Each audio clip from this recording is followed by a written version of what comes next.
Hmm. So welcome back. Start with morphology of flowering plant, है ना। हमारा next chapter phase 2, आप जैसे चाहे वैसे इसको समझ सकते हैं।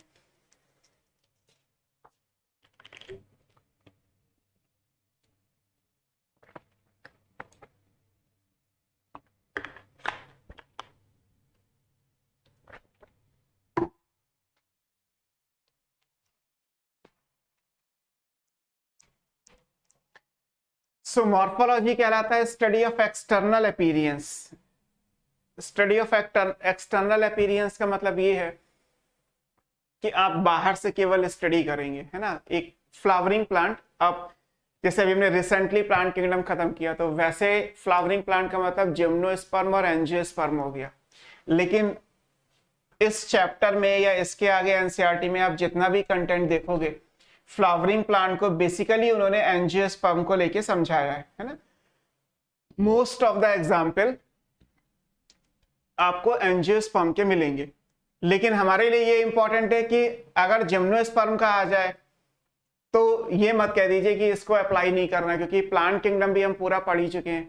हमने बेसिकली थोड़ी थोड़ी मॉर्फोलॉजी तो एल्गी की भी पढ़ी थी, थोड़ा सा हमने ब्रायो का भी पढ़ा था, टेरिडो, जिम्नो, एंजियो, इन सब में भी हमने इस चीज को पढ़ा था, है ना।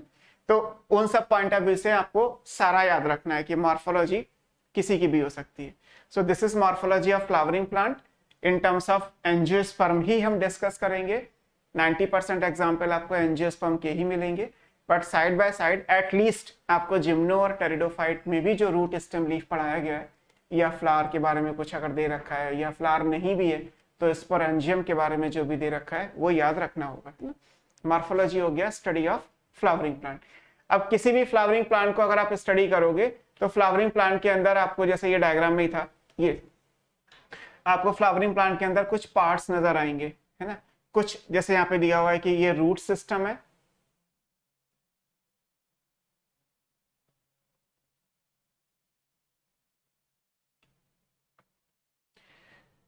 ब्यूटी कब होगा, क्या चीज कब होगा बेटा, स्टार्ट हो गया ना आप लोगों का सेशन। फेस टेस्ट, अच्छा फेस टेस्ट बेटा अभी देखते हैं प्लान करके। सब सारे बैचेस में सारे टीचर्स सारे सब्जेक्ट्स का एक सर्टेन चैप्टर खत्म हो जाते हैं। जो भी हमारे फिजिक्स केमिस्ट्री जू, बॉटनी तो हो गया मुझे पता है, बट फिजिक्स केमिस्ट्री जू में भी जब आपका चैप्टर जो फेज उन्होंने डिसाइड किए होंगे जब हो जाएंगे, तो उसके बाद फेस टेस्ट होता है। पूरे चैप्टर्स का एक साथ ही आएगा, है ना? तो हमारे लिए फेज 1 कंप्लीट हो गया, बिकॉज फेज 1 में living world, biological, plant kingdom, ये 3 चैप्टर्स थे, तो वो तीनों हमने कंप्लीट किए। सो एक टिपिकल फ्लावरिंग प्लांट की अगर आप बात करें, जैसे ये जो डायग्राम बना है ये बेसिकली मस्टर्ड से लिया गया। मस्टर्ड का जो प्लांट है, मस्टर्ड ब्रेसिकेसी फैमिली में आते हैं, तो क्रूसीफर्स बोलते हैं उनको। तो मस्टर्ड एक डाइकॉट की रिप्रेजेंटेटिव फैमिली है। जैसे मान लीजिए कहा जाए कॉर्डेटा में कौन रिप्रेजेंट करता है, तो कॉर्डेटा में जैसे आप एम्फीबिया पढ़ते हैं तो उसके लिए फ्रॉग एग्जाम्पल पढ़ लेते हैं। फिशेज में आपको कोई ऐसा पढ़ाया नहीं जाता, सिलेबस में नहीं होता। रेप्टाइल्स में भी ऐसा कुछ नहीं है, बर्ड्स में भी ऐसा कुछ नहीं है। मैमल्स में यूजुअली रैबिट या सीधे ह्यूमन पढ़ा दिया गया। आर्थ्रोपोडा में आपको सीधे सीधे हाउस फ्लाई पढ़ा दिया जाता है, या कॉकरोच आप पढ़ लेते हैं बेसिकली इंसेक्ट्स के अंदर। या हेलमेंट्स एंड नेमेटोड्स में आपको मान लीजिए एस्कैरिस या लिवर, हर एक ग्रुप का एक रिप्रेजेंटेटिव मेंबर होता है। तो मॉर्फोलॉजी में डाइकॉट का जो रिप्रेजेंटेटिव मेंबर है वो ब्रेसिकेसी फैमिली है। तो एक ब्रेसिकेसी को आप एक मस्टर्ड के प्लांट को एक टिपिकल प्लांट मान के पढ़ लेते हैं। ऐसे मोनोकॉट में लिलिएसी फैमिली है जो एक रिप्रेजेंटेटिव फैमिली है, तो उसमें लिली, अनियन, गार्लिक, कोई भी आप किसी का भी एक इमेजिन करके आगे की स्टडी कर लेते हैं। तो एक टिपिकल फ्लावरिंग प्लांट जिसको हम डाइकॉट से ले रहे हैं, अगर हम उसको स्टडी करेंगे तो उसमें 2 पार्ट आएंगे, एक वेजिटेटिव सेक्शन होगा, एक रिप्रोडक्टिव सेक्शन होगा। तो वेजिटेटिव और रिप्रोडक्टिव सेक्शन क्या क्या है हम उनको देख लेते हैं, ना। जैसे मैं आपको समझाऊं तो एक टिपिकल फ्लावरिंग प्लांट है ना, it's a typical flowering plant.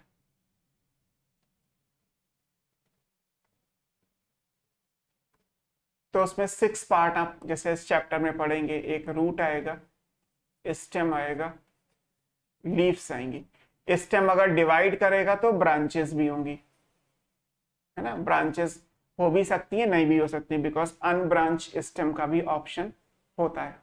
ये तीनों पार्ट कैसे होते हैं, ये वेजिटेटिव पार्ट कहलाते हैं, these are called vegetative part. इनकी ग्रोथ को आप क्या बोलोगे, वेजिटेटिव ग्रोथ बोलते हैं। ऐसे ही फिर आता है फ्लावर, उसके अंदर फर्टिलाइजेशन हो गया तो फ्रूट, एंजियोस्पर्म ले रहे हो तो फ्रूट आएगा, जिम्नो लोगे तो फ्रूट नहीं आएगा, और सीड। फ्लावर बनता है प्री रिप्रोडक्शन में, रिप्रोडक्शन से पहले आपको दिखाई देता है, ये प्री रिप्रोडक्टिव है। और फ्रूट और सीड अगर आप देखोगे तो ये रिप्रोडक्शन के बाद बनते हैं, पोस्ट रिप्रोडक्टिव है। तो ये तीनों मिला के क्या हो गए, ये बन गए रिप्रोडक्टिव पार्ट्स। तो इनकी से जो ग्रोथ होगी प्लांट की वो रिप्रोडक्टिव ग्रोथ कहलाएगी, है ना। बॉटनी के लिए चैप्टर नंबर 4 आएगा, एनसीईआरटी में ये चैप्टर नंबर 5 है, बीच में एनिमल किंगडम पड़ेगा, उसके बाद मॉर्फोलॉजी एनाटॉमी आएगा। NCERT chapter number 5 as per botany chapter number 4। So एक टिपिकल फ्लावरिंग प्लांट में ये सेक्शंस आ जाएंगे, root, stem, leaf, flower, fruit, seed, pre reproductive, post reproductive, vegetative part, reproductive part. इस सब के लिए ही आपको प्लांट किंगडम पढ़ाया गया था। तो इतना तो आपने वहां भी देखा है कि रिप्रोडक्शन से पहले क्या है, रिप्रोडक्शन के बाद क्या है, और कैसे क्या बनता है एंड ऑल, ये सारी चीजें। अब हम समझते हैं कि इन पार्ट्स के बारे में। इस पूरे चैप्टर में हमें क्या पढ़ना है, रूट पढ़ना है, स्टेम, ब्रांचेस, लीफ, ये सब पढ़ना है। फ्लावर का अगर ग्रुप बनेगा तो इन्फ्लोरेसेंस कहलाएगा, फ्लावर के पार्ट्स कैलिक्स, करोला, एंडोशियम, गाइनिशियम, ये सब देखना है। फ्रूट और सीड पढ़ना है। लास्ट में आपकी बुक में 2 टॉपिक एडिशनल है, floral diagram and floral formula, और कुछ एंजियोस्पर्मिक फैमिलीज हैं जिनका ब्रीफ डिस्क्रिप्शन दिया हुआ है, जिसमें एनसीईआरटी में 3 फैमिलीज हैं, सोलेनेसी, फैबेसी एंड लिलिएसी। और जो फ्लोरल डायग्राम, फ्लोरल फार्मूला दिया है वो ब्रेसिकेसी फैमिली का है, तो आप कह सकते हैं कि ब्रेसिकेसी भी कुछ हद तक हमारे सिलेबस में है। तो बेसिकली 4 फैमिलीज हमें पढ़नी है, और बाकी ये जो पार्ट्स मेंशन है इनको पूरे चैप्टर में स्टडी करना है ना। कई सारे टर्म्स आएंगे, कई सारे एग्जाम्पल आएंगे, उसका कोई सोल्यूशन नहीं है, आपको याद करना ही होगा, बिकॉज जो नाम है वो तो नाम ही रहेगा, उसमें आप समझ लें या ना समझ लें मैटर नहीं करता। अब देखते हैं कि ये पार्ट्स बनेंगे कैसे। रूट स्टार्ट करने से पहले मान लीजिए एक सीड को ही अगर हम स्टडी करते हैं, क्योंकि सीड ही लगाओगे तो पहले सीडलिंग बनेगा। जैसे हम क्या करते हैं कि सीड को जर्मिनेट करना होता है तो पहले वाटर में डिप करके छोड़ दिया। आप अपने घर में स्प्राउट्स अगर यूज करते हैं, खाते हैं, तो स्प्राउटिंग क्या है, basically it's the step of seed germination. क्या आपने सीड को वाटर में डिप किया, उसे मॉइस्चर या उसको टेम्परेचर दिया, अभी विंटर है तो स्प्राउटिंग डिले हो जाएगी, बिकॉज सीड जर्मिनेशन के लिए जो टेम्परेचर चाहिए वो नहीं मिल पा रहा। गर्म पानी में रख देंगे, गुनगुने पानी में, तो कंपैरेटिवली जल्दी हो जाएगा। समर के अंदर स्प्राउटिंग बहुत जल्दी हो जाती है, सुबह भिगोइए शाम तक स्प्राउट्स निकल आएंगे। Sprouting is basically the start of seed germination.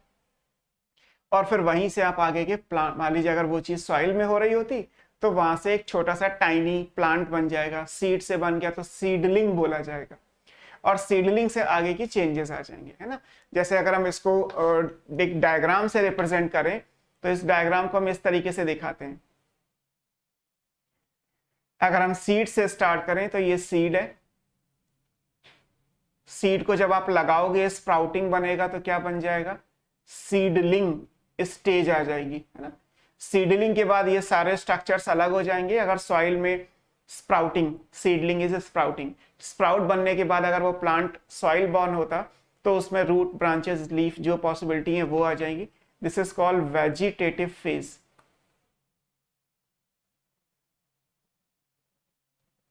फिर एक सर्टेन टाइम के बाद उसमें फ्लावर बनेगा तो यहां से फ्लावरिंग फेज आ जाएगी।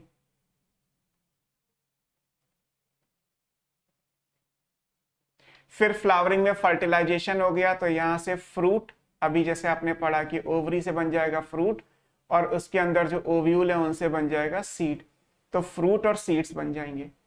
क्लियर। अब होगा क्या,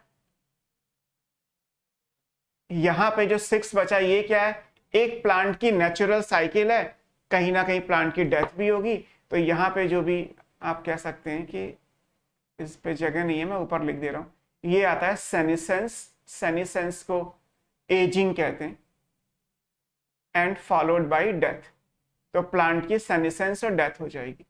तो बेसिकली मॉर्फोलॉजी कहां तक आ रही है, एक सीड से लेके और एक फ्रूट या सीड के बनने तक, ये मॉर्फोलॉजी है। आपको जो मॉर्फोलॉजी में पढ़ना है वो seed, seedling, root, stem, leaf, flowering, fruiting, seed and all.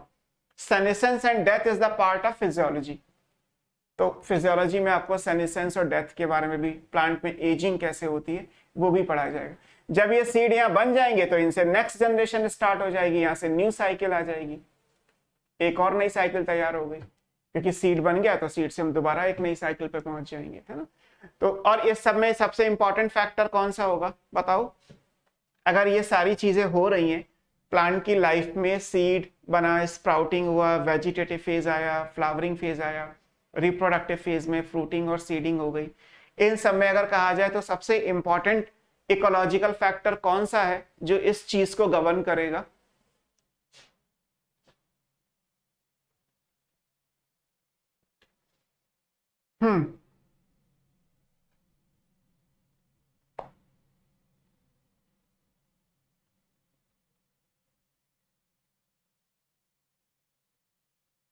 बताइए।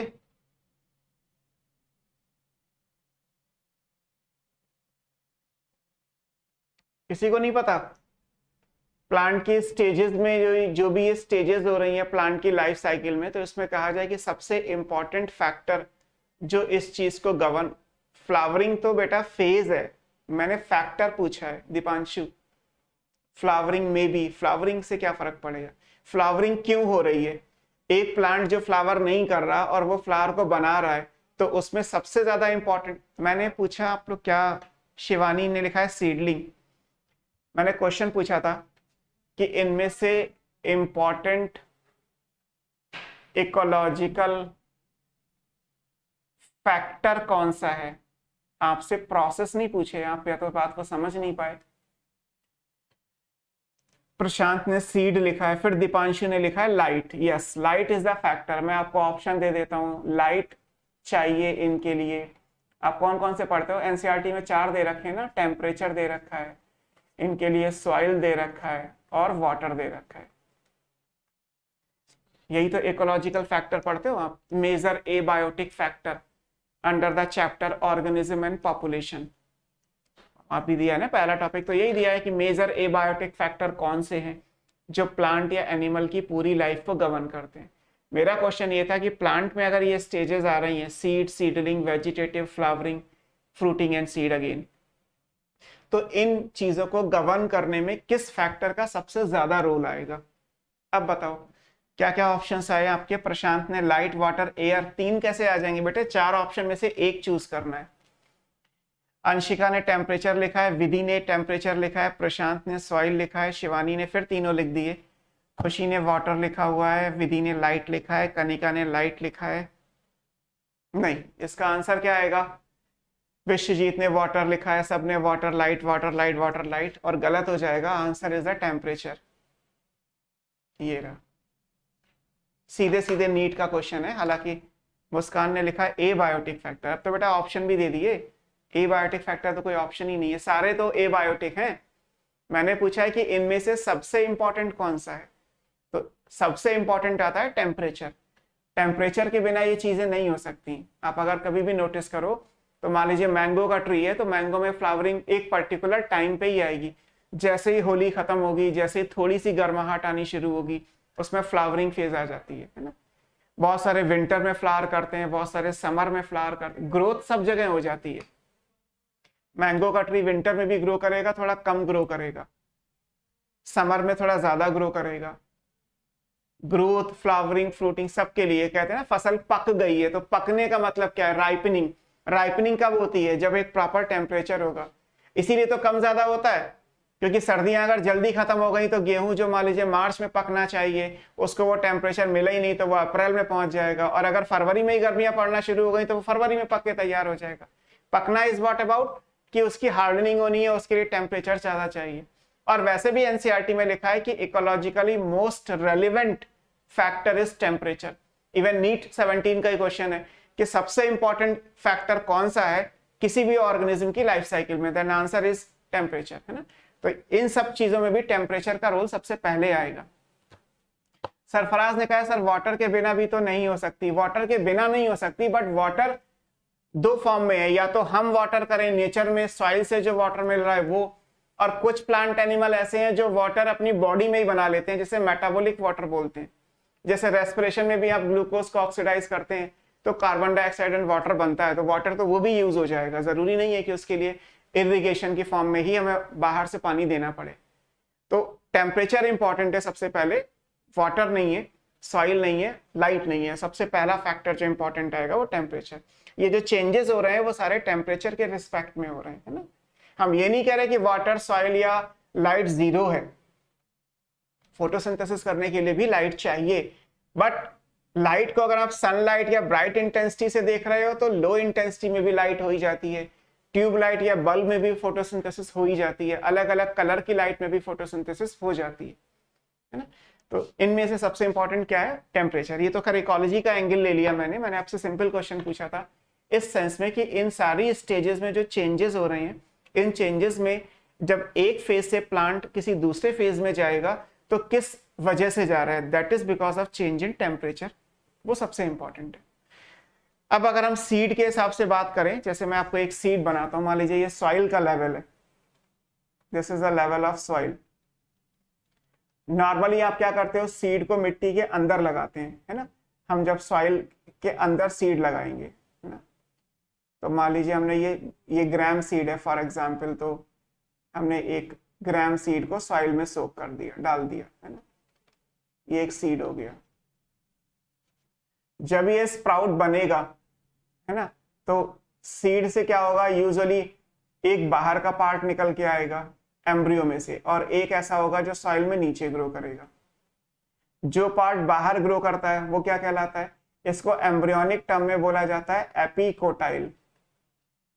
कॉटिलिडन के ऊपर एपिकोटाइल, कॉटिलिडन के नीचे है वो क्या है? हाइपोकोटाइल है। ये एपिकोटाइल और हाइपोकोटाइल बेसिकली एम्ब्रियोनिक टर्म है। जब डाइकॉट के एम्ब्रियो का डेवलपमेंट होता है तो उस टाइम पे कॉटिलिडन के नीचे जो पार्ट होता है वो हाइपोकोटाइल कहलाता है, कॉटिलिडन के ऊपर जो पार्ट आता है वो एपिकोटाइल कहलाता है। ये कॉटिलिडन है। कॉटिलिडन की डिपेंड करता है कि ये सॉइल से बाहर आएंगे या नहीं आएंगे, वो हम बाद में डिस्कस कर लेंगे, बट एपिकोटाइल तो बाहर ही आएगा, है ना। ये जो लाइन बनी है डॉटेड लाइन, नीचे सॉइल है, सॉइल है तो इसका मतलब नीचे क्या होगा? नीचे की तरफ ग्रेविटी है, नीचे की तरफ ही वाटर भी होता है, नीचे लाइट तो नहीं होती। ऊपर क्या होगा? ऊपर लाइट होगी, लाइट मिट्टी के नीचे तो नहीं होती। तो लाइट की तरफ कौन सा पार्ट ग्रो करता है? एपिकोटाइल। और ग्रेविटी की तरफ कौन सा ग्रो करता है? हाइपोकोटाइल। जब ये एपिकोटाइल डेवलप हो जाएगा तो इस स्ट्रक्चर को क्या बोलते हैं? शूट बोलते हैं। हाइपोकोटाइल से क्या बनता है? रूट बनता है। यहां जो पार्ट बनेगा उस पार्ट को हम क्या बोलेंगे? रेडिकल बोलते हैं। और रेडिकल आगे जाके क्या बनाता है? टैप रूट बनाता है। तो यहां वर्ड क्या आएंगे? Hypocotyl, radicle, root. एपिकोटाइल के कंट्रास्ट में जो वर्ड आएगा वो क्या आएगा? यहाँ पे प्लीम्यूल। जैसे रेडिकल के कंट्रास्ट में वर्ड क्या आ जाता है? पिम्यूल। पिम्यूल आगे जाके क्या बनाएगा? ये शूट बना देगा, प्रॉपर एक डेवलप्ड स्ट्रक्चर बन जाएगा जिसको आप शूट कहते हैं। और जब इस शूट का आप स्ट्रक्चर पढ़ोगे तो शूट में जब अलग अलग चीजें हैं, शूट में जब डिफरेंशिएशन होता है, डिफरेंशिएशन का मतलब है जब शूट खुलेगा, जब इसके पार्ट अलग अलग होंगे तो यहां से जाके स्टेम बनेगा। स्टेम अगर डिवाइड करेगा तो यहां से ब्रांचेस बन जाएंगी, और स्टेम डिवाइड करे या ना करे, ब्रांच हो या ना हो, इन पे जो दूसरे स्ट्रक्चर है दोज आर कॉल्ड लीव्स, और यहां से ग्रोथ आगे होने लगेगी। तो बेसिकली जब एक सीड जर्मिनेट करता है तो नीचे की तरफ जो पार्ट ग्रो करेगा उससे एक ही चीज बनती है। Hypocotyl always form the tap root by radicle के थ्रू। कुछ और नहीं बन सकता, रेडिकल से कुछ और नहीं बन सकता सिवाय टैप रूट के। और अगर हम कहें कि प्लीम्यूल से क्या क्या बन सकता है, तो टैप रूट को छोड़ के सब बन सकता है, स्टेम, ब्रांचेस, लीफ। और जब फ्लावरिंग फेज आएगी तो फिर यहीं से फ्लावर, वो भी यहीं से बनेगा, और फर्टिलाइजेशन हो जाएगा तो यहीं से फ्रूट एंड सीड, और प्लांट अगर एडवेंटिशियस रूट्स बनाएगा तो वो भी यहीं से बनेंगी। तो इसका मतलब ये हुआ कि आप टैप रूट में जो रेडिकल था उसको छोड़ के सब चीजें बन सकती हैं प्लीम्यूल से। तो जैसे हम रूट की डेफिनेशन अभी पढ़ेंगे कि डेवलप फ्रॉम रेडिकल, तो ऐसे शूट की डेफिनेशन आएगी बेसिकली डेवलप फ्रॉम प्लीम्यूल, और उस शूट के अंदर stem, branch, leaf, flower, fruit, seed, adventitious roots and buds, सारी चीजें बन सकती हैं। तो नीचे केवल एक ही पार्ट बनेगा, that is called tap root, और ऊपर सब कुछ बन सकता है एक्सेप्ट द टैप रूट। हालांकि एक्सेप्शन हर जगह आएंगे, बॉटनी को मदर ऑफ एक्सेप्शंस कहा जाता है, तो आपको ऑलमोस्ट हर जगह पे कोई ना कोई एक्सेप्शन मिल जाएगा। बहुत कम चीजें ऐसी हैं जहां पे यूनिवर्सल ट्रुथ ऑलवेज करके लिखा होगा विदाउट एनी एक्सेप्शन, अदरवाइज आपको पूरे चैप्टर में हर जगह एक्सेप्शंस आएंगे। लेकिन ये जर्नलाइजेशन है, journalisation in the sense of flowering plant, angiosperm. Sarfaraz ने लिखा है सर एडवेंटिशियस रूट्स एपिकोटाइल बनाएगा तो उसे रूट क्यों बोलते हैं? ये थोड़ा लिखा है कि रूट हमेशा हाइपोकोटाइल से बनती है। रूट की डेफिनेशन ये थोड़ा है कि इट डेवलप फ्रॉम हाइपोकोटाइल, है ना। एक टीचर की डेफिनेशन ये थोड़ा, एक बॉटनी के टीचर की डेफिनेशन ये तो नहीं हो सकती ना कि वो एमएससी बॉटनी हो, उसे बॉटनी पढ़ानी आने चाहिए रादर देन कि उसकी डिग्री बॉटनी की होनी चाहिए, है ना। इस फील्ड का रूल क्या है? इस फील्ड का रूल ये है कि आपको सब्जेक्ट पे कमांड होना चाहिए रिगार्डलेस आपकी ओरिजिनल डिग्री क्या है। आप बीटेक आईआईटी से करके उसके बाद लोग फिजिक्स, केमिस्ट्री, मैथमेटिक्स पढ़ा रहे हैं, उन्हें फिजिक्स, केमिस्ट्री, मैथमेटिक्स में इंजीनियरिंग की डिग्री थोड़ा दी गई है। एमबीबीएस करके लोग जूलॉजी पढ़ा रहे हैं, बीएएमएस, बीएचएमएस करके जू पढ़ा रहे हैं, केमिस्ट्री होके वो बॉटनी पढ़ा रहे हैं, बॉटनी वाले केमिस्ट्री पढ़ा रहे हैं। सेम द केस, रूट का मतलब कभी भी ये नहीं लिखाया जाएगा कि रूट का मतलब ये है कि जो हाइपोकोटाइल या रेडिकल से डेवलप, इसीलिए तो गलत करते हो क्वेश्चन। ये सब आपको क्यों समझा रहा हूँ, ये सब एनसीईआरटी में तो नहीं दे रखा, इसलिए कि चीजें गलत ना हो।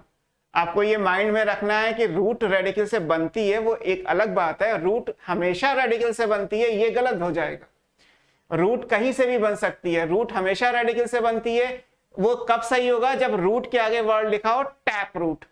अगर रूट टैप रूट है तो हमेशा रेडिकल से बनेगी विदाउट एनी एक्सेप्शन।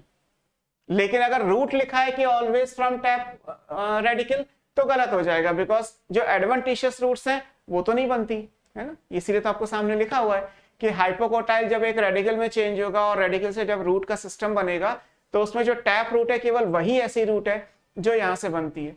आप रोज की कलम लगाते हैं तो क्या रोज में रूट्स नहीं बनती? बिना रूट के वाटर कैसे एब्जॉर्ब होगा? बिना रूट्स के मिनरल्स कैसे एब्जॉर्ब होंगे? बिना रूट के प्लांट हार्मोन कैसे बनेंगे? साइटोकाइनिन और ऑक्सिन कैसे बनेगा?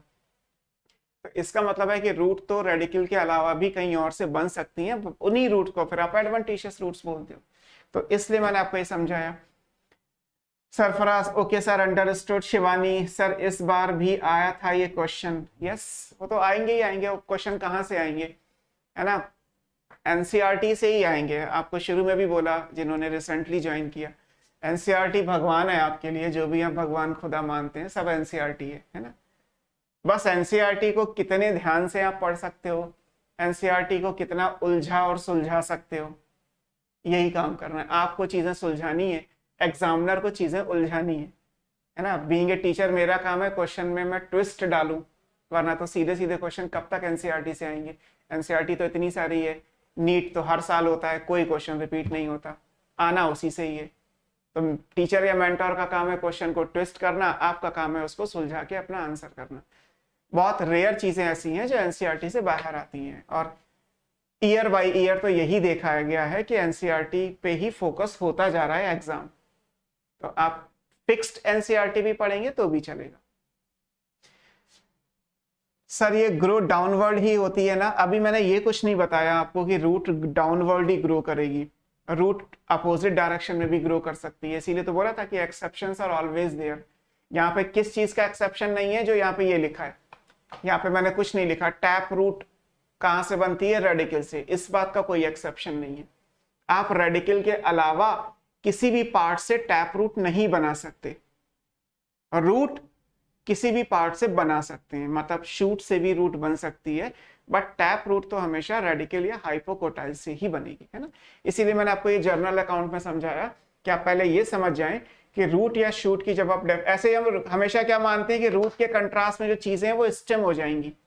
अगर रूट की डेफिनेशन ये है कि ये रेडिकल से बनता है, तो मैं आपसे पूछूं स्टेम की डेफिनेशन क्या है, तो आधे लोग बोल देंगे, आधे क्या बल्कि 99% बोल देंगे कि सर जो प्रीम्यूल से बनेगा वो स्टेम है। फिर यहाँ जो डायग्राम में शो मैंने कर दिया फ्लो चार्ट में, ऐसे तो लीफ भी प्रीम्यूल से ही बनती है, लीफ भी तो शूट से बनी, फ्लावर भी तो शूट से बना, कैलेक्स करोला एंड्रीशियम गाइनिशियम भी तो लीफ से ही बने। हाउ कैन यू से कि नहीं सर केवल स्टेम बनेगा प्रीम्यूल से? क्योंकि हम पूरी बात नहीं पढ़ते, हमें तो बस लगता है कि ये इसके कंट्रास्ट का है तो याद कर लिया। तो याद करिए, करना भी याद है बट समझ के याद करिए कि टैप रूट के अलावा जितने भी पार्ट आपको समझ में आए जो मैंने लिखे या जो नहीं लिखे, वो सारे शूट से बन सकते हैं in the terms of them. आपसे कहा जाए लिवर कहां से बना है, किडनी कहां से बना है हमारी बॉडी में, तो आप अब पता नहीं क्या क्या सोचोगे। मेरा सिंपल सा आंसर है सब जाइगोट से बना है। बना या नहीं बना? हमारी बॉडी का हर एक हिस्सा जाइगोट से बना या नहीं बना? अब आप कहेंगे सर जाइगोट में मुझे दिखाओ कि लिवर कितना पोर्शन था, एम्ब्रियोनिक लिवर कैसा होता है, एम्ब्रियोनिक किडनी कैसा होता है। तो उसके लिए आपको जर्मिनल लेयर पढ़ाई जाती है कि ये एक्टोडर्मल ओरिजिन का है, ये एंडोडर्मल ओरिजिन का है, ये मीजोडर्मल ओरिजिन का है, और ये नोटोकॉर्ड से बन जाएगा। आप ये तो ना कह सकते हो कि अब आप ये कहेंगे सर शूट के अंदर मुझे फ्लावर का प्राइमोडिया दिखाओ, तो नहीं दिखाई देगा, बिकॉज वो तो with respect to time develop होगा, लेकिन सेल्स तो वही रहेंगी ना, क्योंकि शूट के अलावा कोई और जगह से तो फ्लावर, रूट से तो कोई फ्लावर नहीं आता ना, रूट में तो कोई फ्लावरिंग नहीं होती। फ्लावरिंग अगर प्लांट में हो रही है तो डेफिनेटली शूट से हो रही है, लेकिन कब बनेगा? जब उसके लिए हार्मोन्स या उसका जेनेटिक रिस्पॉन्सिबिलिटी आएगी, जब एक हार्मोन रिलीज होगा जो इंड्यूस करेगा कि एक बर्ड को ट्रांसफॉर्म होकर फ्लोरल बर्ड में चेंज किया जाए। फिजियोलॉजी बेसिकली क्या है? मेटाबॉलिज्म की स्टडी। जो आपको बाहर से दिखाई दे रहा है दैट इज मॉर्फोलॉजी। इसी का सेक्शन कट कर दीजिए तो एनाटॉमी। ये चीजें क्यों हो रही हैं, क्यों root shoot stem leaf branches ये सब बन रही हैं, दैट इज फिजियोलॉजी। मैं बोल रहा हूं फिजियोलॉजी है, माउथ या लिप्स मूव कर रहे हैं आपको दिखाई दे रहा है, मॉर्फोलॉजी है। अंदर जो चेंजेस हो रहे होंगे कट करके स्टडी करोगे एनाटॉमी हो जाएगा। बाहर से मॉर्फोलॉजी, अंदर से एनाटॉमी, दोनों ही चीजों में जो भी हो रहा है वो क्यों हो रहा है, दैट इज व्हाट फिजियोलॉजी। तो ब्रांचेस अलग अलग हैं, फिजियोलॉजी हमें क्यों का रीजन देती है, कैसा है बाहर से अंदर से, वो मॉर्फो एनाटॉमी से शो हो जाएगा। इस तरीके से ये चीजें आएंगी, है ना। ओके, सरफराज ने लिखा था दोनों जगह इंटरचेंजेबल कंडीशंस हैं। हाँ, इंटरचेंजेबल इस सेंस में एपिकोटाइल, हाइपोकोटाइल, ऊपर नीचे, शूट, रूट, प्रीम्यूल, रेडिकल, ये सब। लेकिन आगे से याद रखिएगा कि प्रीम्यूल से या शूट से सब कुछ आ सकता है, टैप रूट को छोड़ के। रेडिकल से सिर्फ टैप रूट आएगा, कुछ और नहीं आएगा, है ना। अब हम अलग अलग प्लांट पार्ट पे मूव करते हैं, रूट, स्टेम, लीफ, जो भी हमें आगे की चीजें देखनी है। सबसे पहले हम रूट की बात करते हैं, है ना। अब अगर आप केवल नीचे से डायग्राम लो, मान लीजिए जो अभी हमने बनाया था, हम उसी पे आगे चलते हैं। लाइक ये सॉइल था, है ना, एक सीड जर्मिनेट कर गया और ये सीड जर्मिनेट करके ये तो बाहर प्रीम्यूल निकल आएगा, हम दोबारा से जब पढ़ेंगे स्टेम तब देखेंगे। नीचे जो भी पार्ट है वो रेडिकल है ना। ये अभी हमारे हिसाब से क्या था, हाइपोकोटाइल, थोड़ा बड़ा हो गया डेवलपमेंट के बाद, इसको हमने नाम दिया रेडिकल, और आगे जाके इससे क्या बन जाएगा, रूट। हालांकि सबको पता है ये रूट कौन सी बनेगी, टैप रूट। तो अब ये कहां ग्रो कर रहा है, इट ग्रोस नीचे की तरफ जा रहा है, तो टुवर्ड्स ग्रेविटी है। अगर ये टुवर्ड्स ग्रेविटी शो कर रहा है तो इसको हम क्या बोलते हैं, पॉजिटिवली जियो, मतलब gravity. Tropic is the type of movement, तो ये क्या बन जाएगा, पॉजिटिव जियोट्रॉपिक। नीचे ही सॉइल में पानी होता है तो ये टुवर्ड्स वाटर भी ग्रो कर रहा है। अगर टुवर्ड्स वाटर है तो क्या बन जाएगा, पॉजिटिव हाइड्रोट्रॉपिक, पानी की तरफ ग्रो कर रहा है। लेकिन लाइट तो ऊपर है, लाइट तो सारी यहां होगी ना, सनलाइट तो यहां आएगी। ये लाइट के अपोज में जा रहा है तो अवे फ्रॉम लाइट हो जाएगा, और अगर लाइट से अवे हो जाए तो क्या बन जाएगा, नेगेटिव फोटोट्रॉपिक। फोटो मतलब लाइट, ट्रॉपिक आप देख ही रहे हो, tropic is a type of movement, root move कर रही है ना, रूट एक जगह पे तो फिक्स नहीं है। Depending on the age of the plant root की लेंथ बढ़ती चली जाएगी। अगर रूट की लेंथ बढ़ती चली जाएगी तो इसका मतलब वो नेगेटिव फोटोट्रॉपिक बन जाएगा, है ना, क्योंकि वो लाइट के अपोज में जा रही है। हमेशा ऐसा नहीं होगा, ये सिर्फ प्रीमियरली। यहाँ पे भी देखो, अभी आपने कहा था ना कि शूट से क्यों अराइज हो गई, तो एनसीईआरटी ने भी लिखा है ये वर्ड प्रीमियरली, बिना इस वर्ड के स्टेटमेंट नहीं लिखा हुआ है। प्रीमियरली का मतलब है मोस्ट ऑफ द केस में, अराइज फ्रॉम हाइपोकोटाइल और रेडिकल। तो रेडिकल या हाइपोकोटाइल से अराइज होती है। अब ये कौन सी होगी वो पता है हमें कि टैप रूट होगी। एडवेंटिशियस रूट्स हाइपोकोटाइल या रेडिकल से अराइज नहीं होती, है ना। तो रूट्स टुवर्ड्स ग्रेविटी है, टुवर्ड्स वाटर है, अवे फ्रॉम लाइट है in most of the cases. ये किससे बनती है? ये रेडिकल या हाइपोकोटाइल से बनती है। इसका मेन फंक्शन क्या आएगा? रूट के फंक्शंस तो बहुत सारे हैं, बट इसमें इंपॉर्टेंट फंक्शंस क्या आएंगे? इंपॉर्टेंट फंक्शंस में रूट का काम है absorption of water and minerals from the soil. अब ये भी इंपॉर्टेंट चीज है कि हर जगह लिखा है from the soil, from the soil, तो आप मान लीजिए कि टेरेस्ट्रियल प्लांट होगा। अगर एक्वेटिक प्लांट होगा तो क्या होगा? एक्वेटिक प्लांट होगा तो फ्रॉम द वाटर मान लीजिए। अगर एयर में कोई प्लांट है तो एरियल प्लांट होगा तो फ्रॉम द एयर मान लीजिए। ये तो मान के चल रहे हैं कि most of the angiosperm basically terrestrial mode के प्लांट है। अगर वो टेरेस्ट्रियल है तो हमने 90% केस में मान लिया कि जो हो रहा है वो सॉइल से हो रहा है। लेकिन अगर कोई प्लांट पानी में है तो उसके हिसाब से आंसर आ जाएगा, एयर में है तो एयर के हिसाब से हो जाएगा। तो रूट का मेन फंक्शन क्या हो गया? प्राइमरी फंक्शन जैसे हम बोलते हैं, that is absorption of water and nutrients from the soil and provides proper anchorage to the plant part. पूरे प्लांट को जो सपोर्ट मिल रहा है वो रूट की वजह से मिल रहा है। जैसे किसी जमीन पे किसी पिलर को खड़ा करना होता है तो पिलर को हम जमीन के नीचे गाड़ते हैं, तब उसके ऊपर वो पोल आ सकता है। आप केवल पोल को खड़ा रख दोगे, नीचे कुछ नहीं दोगे सपोर्ट, तो गिर जाएगा, हवा चलेगी वो गिर जाएगा, है ना। तो अगर आप नीचे ले जाएंगे, फिजिक्स का प्रिंसिपल है, तो ऊपर भी स्ट्रेंथ आ जाएगी। तो एंकरेज जो मिल रहा है प्लांट को, जो सपोर्ट मिल रहा है वो भी। हालांकि इसके अलावा अगर हम देखेंगे तो अभी हम आगे पढ़ेंगे रूट के मॉडिफिकेशन, जिनके हिसाब से रूट में रिजर्व फूड मटेरियल भी आएगा।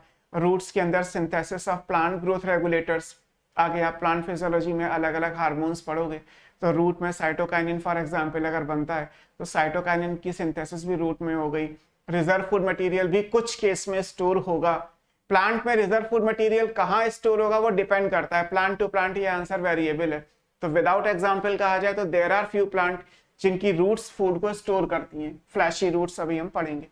तो मेन फंक्शन जब भी पूछा जाए कि रूट का प्राइमरी फंक्शन क्या है तो ये दो आंसर होंगे, these two are called primary function,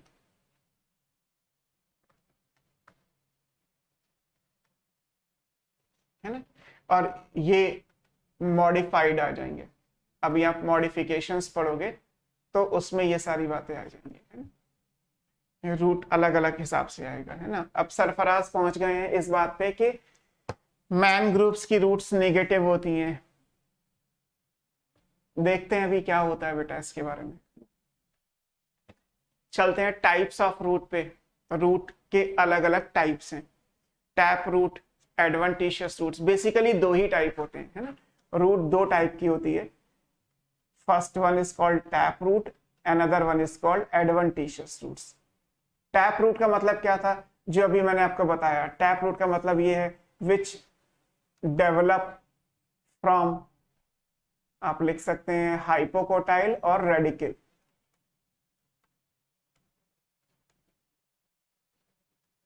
ये तो उसमें एक मेन रूट बन के तैयार हो जाएगी। ये वो रूट है जो हाइपोकोटाइल या रेडिकल से डेवलप हो गई। Depending on the age of the tree, इसके अंदर प्लांट, इसके अंदर और रूट्स बनना शुरू हो जाएंगी लाइक दिस। फिर इसमें भी ब्रांचिंग हो जाएगी,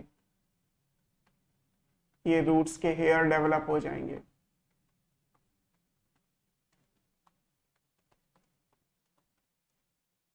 अब इसमें जो ये सेंटर में रूट है this is called primary root. ये जो प्राइमरी रूट होती है यही टैप रूट होती है, और ये वो है जो एग्जैक्टली डेवलप होती है हाइपोकोटाइल से। तो हाइपोकोटाइल से बेसिकली क्या बनता है? प्राइमरी रूट बनती है। जिसको आप टैप रूट बोलते हैं। जब ये डिवाइड करेगा तो डिवाइड करके यहां से मान लीजिए ये सेकेंडरी रूट बन गई, और फिर इससे डिवाइड करके मान लीजिए टर्शियरी रूट बन गई, और ऐसे करके पूरा एक रूट का सिस्टम बन जाएगा। तो इसे टैप रूट सिस्टम बोल देंगे, है ना।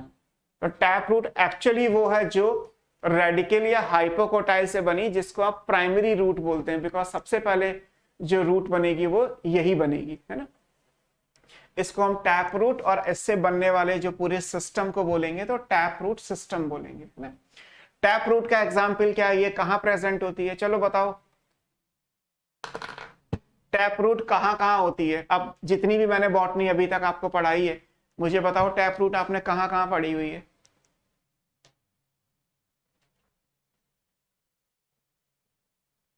करो रिप्लाई।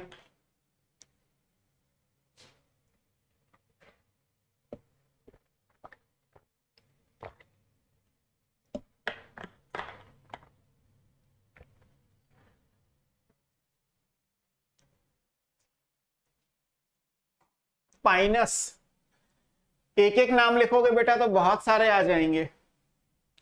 ऑप्शंस को ऐसे लेके चलो, एल्गी, ब्रायो, टेरिडो, जिम्नो, और एंजियो में डाइकॉट, मोनोकॉट बार बार आएगा, तो आप एंजियोस्पर्म को दो अलग अलग मान लो, डाइकॉट और मोनोकॉट। अब बताओ आपने टैप रूट सिस्टम कहां कहां पढ़ा है? एल्गी, ब्रायो, टेरिडो, जिम्नो, डाइकॉट, मोनोकॉट, इनमें से आपको सब ढूंढ के बताना है कि टैप रूट कहां कहां प्रेजेंट था। मुस्कान ने लिखा है जिम्नो और सरफराज ने लिखा है डाइकॉट। आप दोनों एक दूसरे की बात से सहमत नहीं है?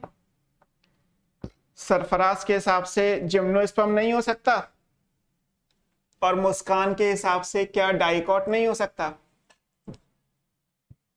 गुंजन ने भी लिखा है जिम्नोस्पर्म, विश्वजीत ने लिखा है जिम्नो और मोनोकॉट, शिवानी ने जिम्नो लिखा है।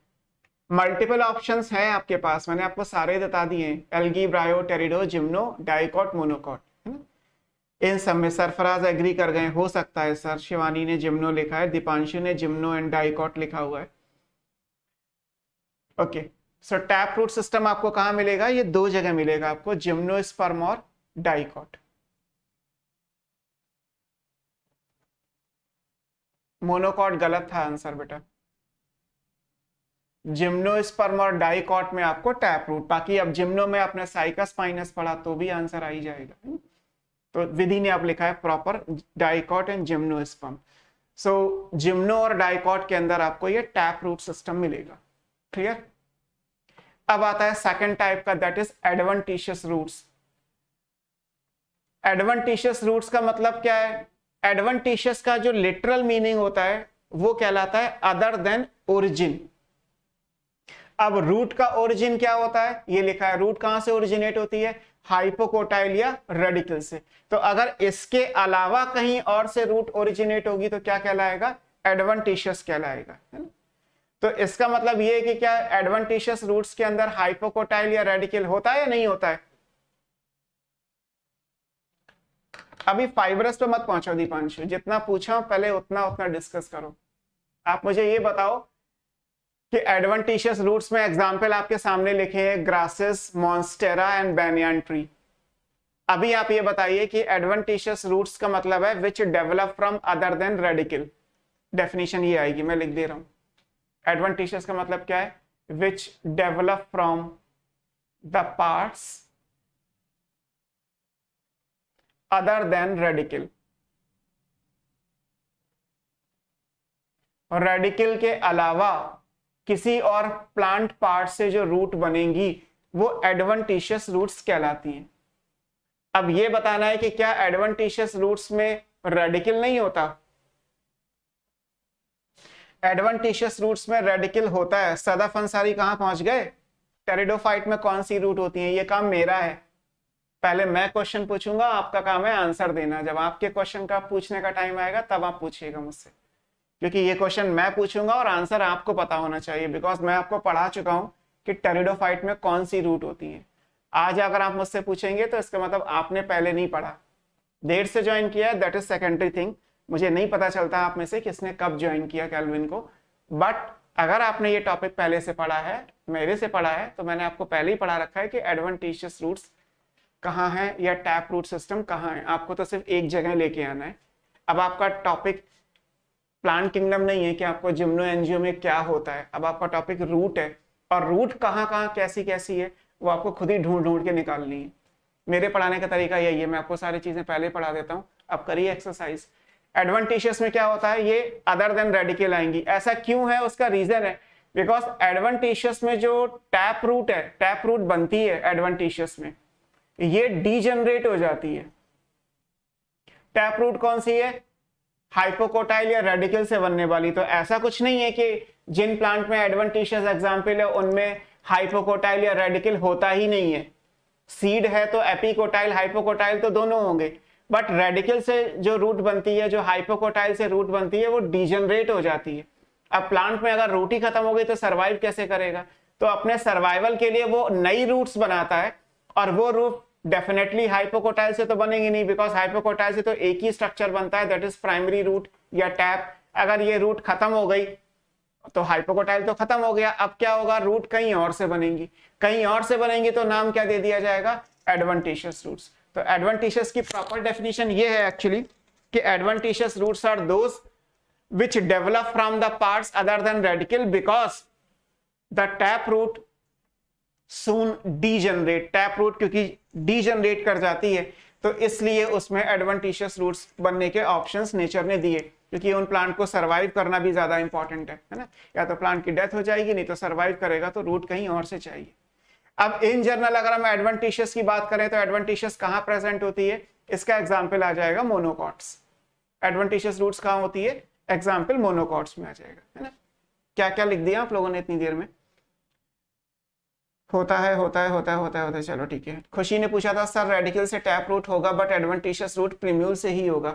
हाँ, अब आप ये कह सकते हैं कि adventitious root other than radicle, other than radicle में प्रीम्यूल का कोई भी पार्ट हो, स्टेम हो, लीफ हो, ये दोनों ऑप्शंस आगे आ जाएंगे, या ब्रांच हो जाएगा। और कासिफ ने लिखा है बिना रेडिकल के रूट कोई रूट नहीं बनता क्या, बिना रेडिकल के बनता तो है, इतनी देर से यही तो समझा रहा हूँ। एडवेंटिशियस रूट्स तो बिना रेडिकल के ही बन रही है, रेडिकल वाली तो टैप रूट थी, वो तो डीजनरेट हो गई। आपने एक गुलाब की डंडी काट के लगा दी ना, ऐसे तो देखते हो आप, गुलाब को कट किया और लगा दिया, प्लांट बन गया, रूट बन गई। तो अगर स्टेम से रूट बन गई तो इसका मतलब बिना टैप रूट के, बिना रेडिकल या हाइपोकोटाइल के रूट बन रही है ना। दीपांशु ने पूछा डीजनरेट क्यों हो जाती है, प्रोग्रामिंग है, सेल साइकिल के हिसाब से डीजनरेशन उनका जेनेटिक बिहेवियर है, तो डीजनरेट हो जाएंगी, यूज नहीं होता फिर उनका। हाँ, डीजनरेट का कोई स्पेसिफिक रीजन आपको बताया तो मैंने, डीजनरेट का स्पेसिफिक रीजन का मतलब ये कि प्रोग्रामिंग है, हर एक चीज इवोल्यूशन के हिसाब से उस चीज को प्रेफर नहीं किया गया, तो जीन्स को वैसे ही सेट कर दिया गया कि बनेंगी। बिकॉज ऐसा नहीं होता कि एम्ब्रियो में हाइपोकोटाइल ना बने, एम्ब्रियो में हाइपोकोटाइल तो बनेगा, लेकिन हाइपोकोटाइल से बनने वाला जो पार्ट है that is the tap root, वो डीजनरेट हो जाएगा। उन प्लांट ने इवोल्यूशन में चूज किया कि फॉर द बेटर सर्वाइवल उनको एडवेंटिशियस रूट्स का ऑप्शन दिया गया, नेचर ने ऑप्शन सिलेक्ट किया, नेचुरल सिलेक्शन हुआ, प्लांट इवॉल्व हो गए। तो इवोल्यूशनरी कैरेक्टर है कि प्लांट को बेटर चांस या बेटर सर्वाइव करने के लिए ये बातें आएंगी कि वहां पे एडवेंटिशियस रूट्स को एडवांस माना गया है ना। फिर एक तीसरा ऑप्शन दे रखा है फाइब्रस रूट।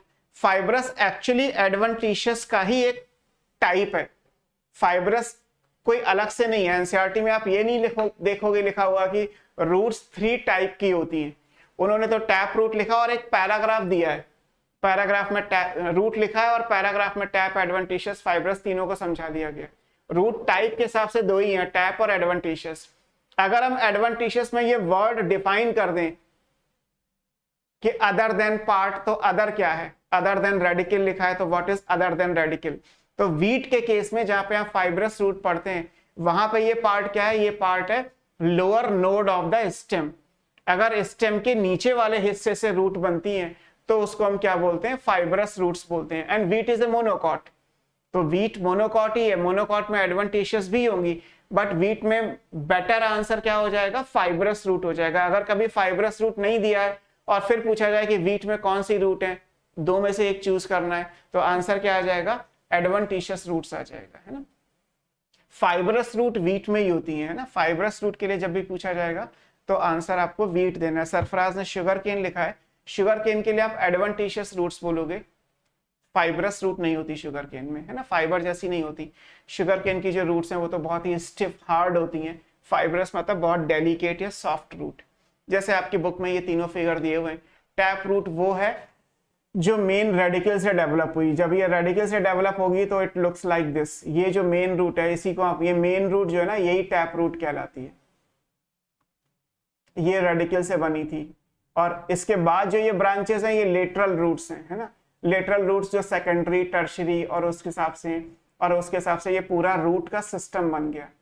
ऐसे एडवेंटिशियस देखोगे तो अदर देन रेडिकल, अब यहाँ पे आप देखोगे तो ये ब्रांच स्टेम या ब्रांच है जहां से ये रूट लाइक स्ट्रक्चर आपको दिखाई दे रहे हैं, ये रूट्स हैं, फाइबर के जैसे रूट्स दिखाई दे रहे हैं, है ना, तो ये रूट्स यहीं से बन गई, तो उसके हिसाब से ये एडवेंटिशियस का मतलब हो गया अदर देन रेडिकल।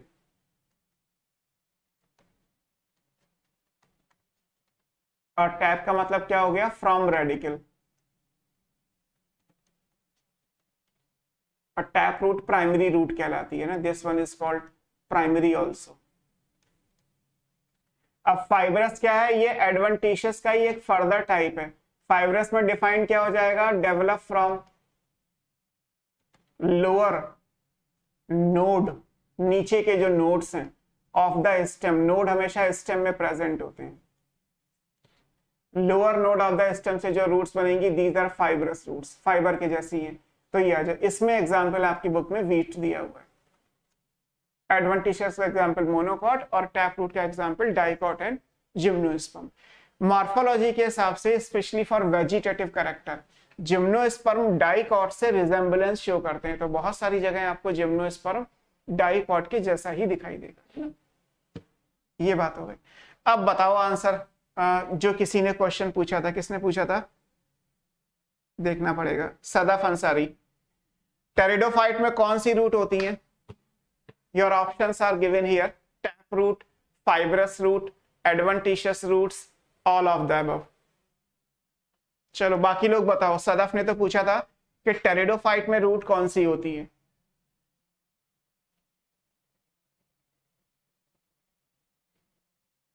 किस किसने क्या क्या याद कर लिया। सरफराज ने ऑप्शन आंसर दिया है एडवेंटिशियस, ब्यूटी ने भी एडवेंटिशियस दिया है, शिवानी ने भी एडवेंटिशियस दिया है, हर्षिता कौशल ने लिखा है primary root replace by adventitious roots. So right answer क्या आ जाएगा, एडवेंटिशियस रूट्स, है ना, एडवेंटिशियस रूट्स प्रेजेंट होंगी उसमें, और आपको रूट में रूट लिखाया हुआ है, आप चाहे टेरिडोफाइट के कैरेक्टर्स में देख लीजिएगा, उसमें रूट्स के लिए लिखा है कि एडवेंटिशियस रूट्स प्रेजेंट है टेरिडोफाइट में। ब्रायोफाइट में कौन सी रूट्स होती हैं,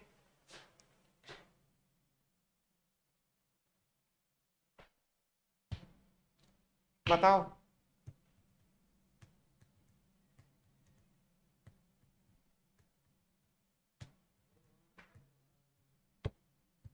ब्रायोफाइट्स में रूट्स होती हैं, नहीं होती, ब्रायोफाइट्स में कोई रूट नहीं होती, ब्रायोफाइट्स में राइजोइट्स होते हैं, दे लैक ट्रू रूट। विधि ने लिखा है प्रॉपर आंसर, अंशिका ने भी यही लिखा है, they lack root true roots, bryophyte में ट्रू रूट्स नहीं होती, है ना। और विश्वजीत ने राइजोम लिख दिया है, बेटा राइजोम भी ब्रायोफाइट में अगर है भी तो राइजोम तो स्टेम में आएगा, अभी उसका रूट से तो कोई मतलब ही नहीं है। बाकी संगीता एंड हर्षिता ने भी लिखा हुआ है, मुस्कान ने भी लिखा है, रूट लाइक स्ट्रक्चर है बट रूट नहीं है। अभी हम रूट के रिस्पेक्ट में पढ़ रहे हैं, तो इसका मतलब ब्रायोफाइट में रूट्स नहीं होती, एल्गी में तो रूट की कोई जरूरत ही नहीं है ना, ये इंपॉर्टेंट है।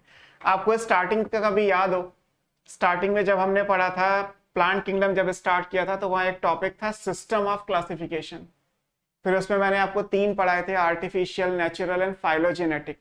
फाइलोजेनेटिक में आपको एग्जाम्पल पढ़ाया था मैंने, कौन सा पढ़ा था, चलो बताओ, क्वेश्चन थोड़ा थोड़ा रिवाइज भी करते जाओ।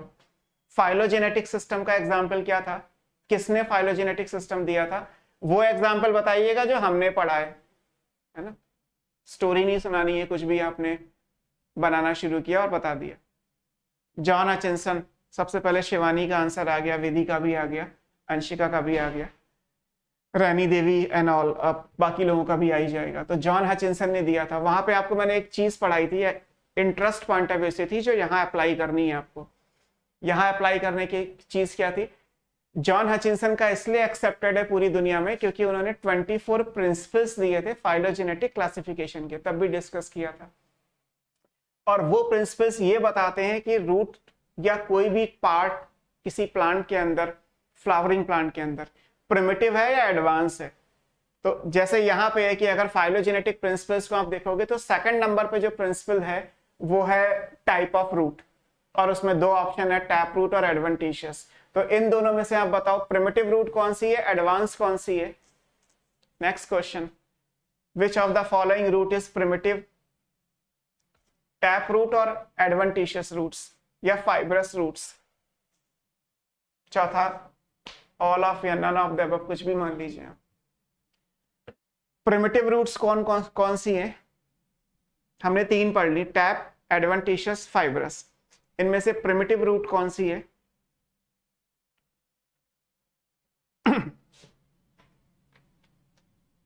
और क्यों, अगर आप बता सके इन शॉर्ट। गुंजन ने लिख दिया है टैप रूट इज प्रिमिटिव, विधि ने भी लिखा है सेम, अंशिका ने भी सेम लिखा है, शिवानी ने भी सेम लिखा है, सरफराज ने एडवांस इज एडवेंटिशियस, एक ही बात है, सबने ठीक लिखा है। बट क्यों टैप रूट प्रिमिटिव है, आपको शायद मैंने ये क्वेश्चन उस टाइम पे भी कराया था, और हम आगे की चीजों के लिए भी ये पढ़ेंगे। टैप रूट प्रिमिटिव इसलिए है बिकॉज वो रेडिकल से डेवलप होती हैं, और अगर रेडिकल से बनने वाली रूट डीजनरेट हो जाए तो फिर प्लांट को सर्वाइवल के लिए कोई और रूट चाहिए, और क्योंकि उसके पास कोई और रूट सिस्टम का ऑप्शन नहीं है तो उसकी डेथ हो जाएगी। एडवेंटिशियस रूट्स किसी भी और पार्ट से डेवलप हो सकती हैं अदर देन रेडिकल, तो प्लांट में सर्वाइवल के चांसेस अपने आप बढ़ जाते हैं। आप गार्डनिंग में या नर्सरी में या पार्क वगैरह में भी नोटिस करोगे तो बहुत सारे प्लांट है, उखाड़ के फेंक दो, वो दोबारा से जहां फेंकोगे वहां ग्रो कर जाएंगे, बिकॉज अगर उनमें एडवेंटिशियस रूट्स बनने का ऑप्शन है तो उनके सर्वाइवल के चांसेस बढ़ जाएंगे। सो एडवेंटिशियस रूट सिस्टम एडवांस होता है और टैप रूट सिस्टम जो है वो प्रिमिटिव टाइप का रूट सिस्टम होता है। ऐसे क्वेश्चंस भी आपको मिलेंगे कि इनमें से प्रिमिटिव क्या है और एडवांस क्या है। आगे ऑलमोस्ट हर जगह पे हम इन बातों को लेके आएंगे कि इनमें से फ्लावर प्रिमिटिव कौन सा है, ओवरी प्रिमिटिव कौन सी है, लीफ की फाइडोटैक्सी प्रिमिटिव है, एडवांस कौन सी है, इस तरीके से। नेक्स्ट चीज पे मूव करते हैं, that is the structure of root region. Basically root में आपकी बुक में दिए, रूट में अगर हम रीजन देखेंगे तो रूट के टिप से लेके रूट के बैक तक ये अलग अलग स्ट्रक्चर्स आएंगे, है ना, रीजन्स रूट के आएंगे। बिल्कुल टिप पे क्या है, रूट कैप। अगर इनको सीरीज में लाओगे तो पहले रूट कैप आएगा, फिर ये मेरिस्टेमेटिक आएगा, फिर ये इलोंगेशन आएगा, फिर ये रूट हेयर आएगा, और सबसे पीछे जो आएगा वो मैच्योरेशन जोन आएगा। लोग गलती इसमें करते हैं चौथे पांचवे में कि पहले मैच्योरेशन लिखें या पहले रूट हेयर लिखें, तो पहले रूट हेयर आएगा फिर मैच्योरेशन। अगर हम रूट की टिप से रूट के बॉटम तक जा रहे हैं, रूट की टिप ये है ना, this is called root tip, यहाँ रूट का टिप है, तो रूट की टिप या एपेक्स है ये, रूट के एपेक्स से रूट के पीछे की तरफ, क्योंकि रूट ऐसे ही ग्रो करेगी, तो उसके हिसाब से ये चीजें आएंगी, है ना। अब इनके बारे में अगर हम बात करें तो ये क्या क्या है, मैं डिस्क्रिप्शन आपको लिख देता हूँ। डिस्क्रिप्शन थ्योरी यहाँ पे बहुत ज्यादा नहीं लिखी हुई है, आप एक बार चाहो तो एनसीईआरटी से भी पढ़ सकते हैं अपने हिसाब से। जैसे रूट कैप है, रूट कैप डेड होती है, रूट कैप कैसी होती है, डेड होती है। डेड है तो क्यों डेड है, अगर आप इसको और इसके हिसाब से बनाओगे तो रूट कैप यहाँ आएगा, और यहाँ पे एक्चुअली क्या है, ये जो मैं येलो कलर से मैंने बनाया है, आपको अगर दिख भी रहा हो तो ये सारी चीजें आई। ये क्या है, ये रीजन ऑफ मेरिस्टेमेटिक है, सेकंड वाला, है ना। यहाँ जो सेल्स हैं वो कॉन्स्टेंटली डिवाइड करती हैं, है ना, ये बेसिकली रूट का मेरिस्टेम कहलाएगा, रूट मेरिस्टेम, रूट मेरिस्टेम या मेरिस्टेमेटिक जोन, है ना। तो रूट मेरिस्टेम ये रीजन ऑफ मेरिस्टेमेटिक एक्टिविटी है। यहाँ पे क्या है, जो सेल्स हैं वो कॉन्स्टेंटली, या बुक में लिखा होगा एक्टिवली डिवाइडिंग सेल्स हैं, ये कॉन्स्टेंटली डिवाइड करती रहती हैं, डिवाइडिंग सेल्स हैं। कॉन्स्टेंटली डिवाइडिंग होती है तो हमें क्या बोलते हैं, इन्हें अनडिफरेंशिएटेड बोला जाता है। एज पर एनाटॉमी ये क्या बन जाएगा आगे जाके, रूट एपेक्स। रूट एपेक्स का मतलब क्या है, रूट की टिप। रूट की टिप पे जो रीजन ऑफ मेरिस्टेमेटिक एक्टिविटी है, जितने हिस्से में केवल सेल डिवाइड कर रही है, कुछ और नहीं कर रही, वो क्या कहलाएगा, रीजन ऑफ मेरिस्टेम या रूट मेरिस्टेम कहलाएगा, है ना। रूट की लेंथ जब बढ़ती है तो रूट की जो ग्रोथ होती है, तो ग्रोथ होने का रीजन क्या है कि ग्रोथ क्यों हो रही है रूट में, तो बिकॉज ऑफ इट्स मेरिस्टेम। जब तक ये मेरिस्टेम रहेगा रूट की लेंथ डिवाइड बढ़ती चली जाएगी, है ना।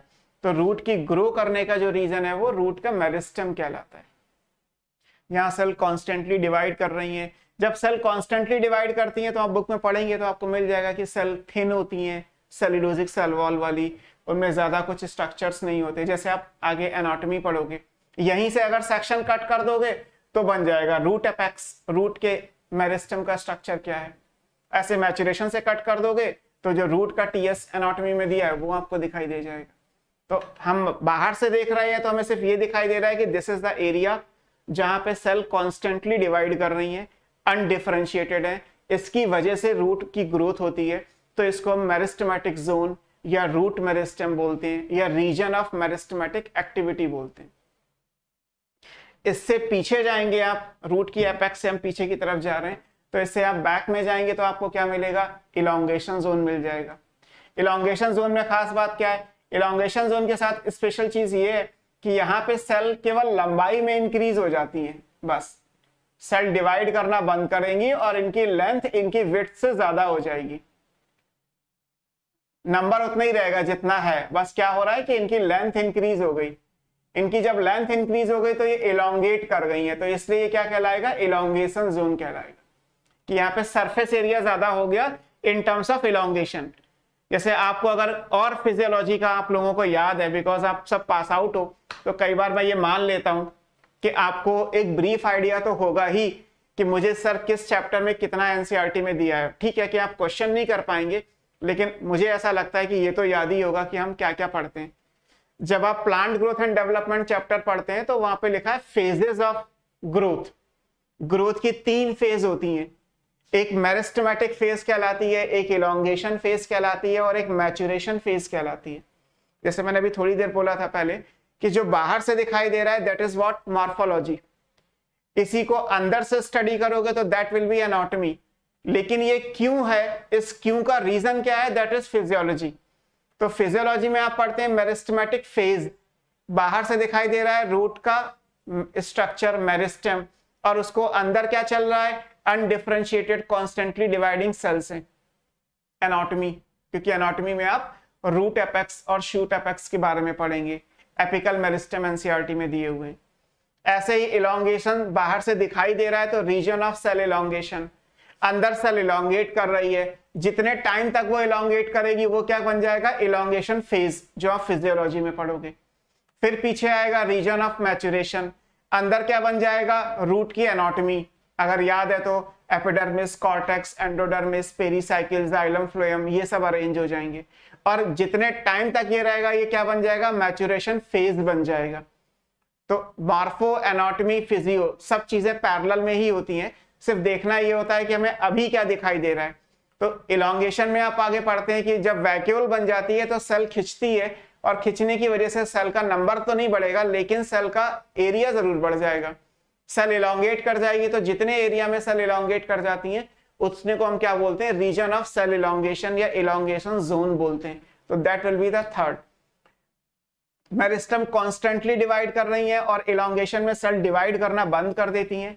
अब डिवाइड करने के बाद उनका पहला फंक्शन उन्हें असाइन किया जाएगा कि वो कुछ एपिडर्मल सेल बाहर की तरफ आ जाएंगी और अपना सरफेस एरिया बढ़ा लेंगी।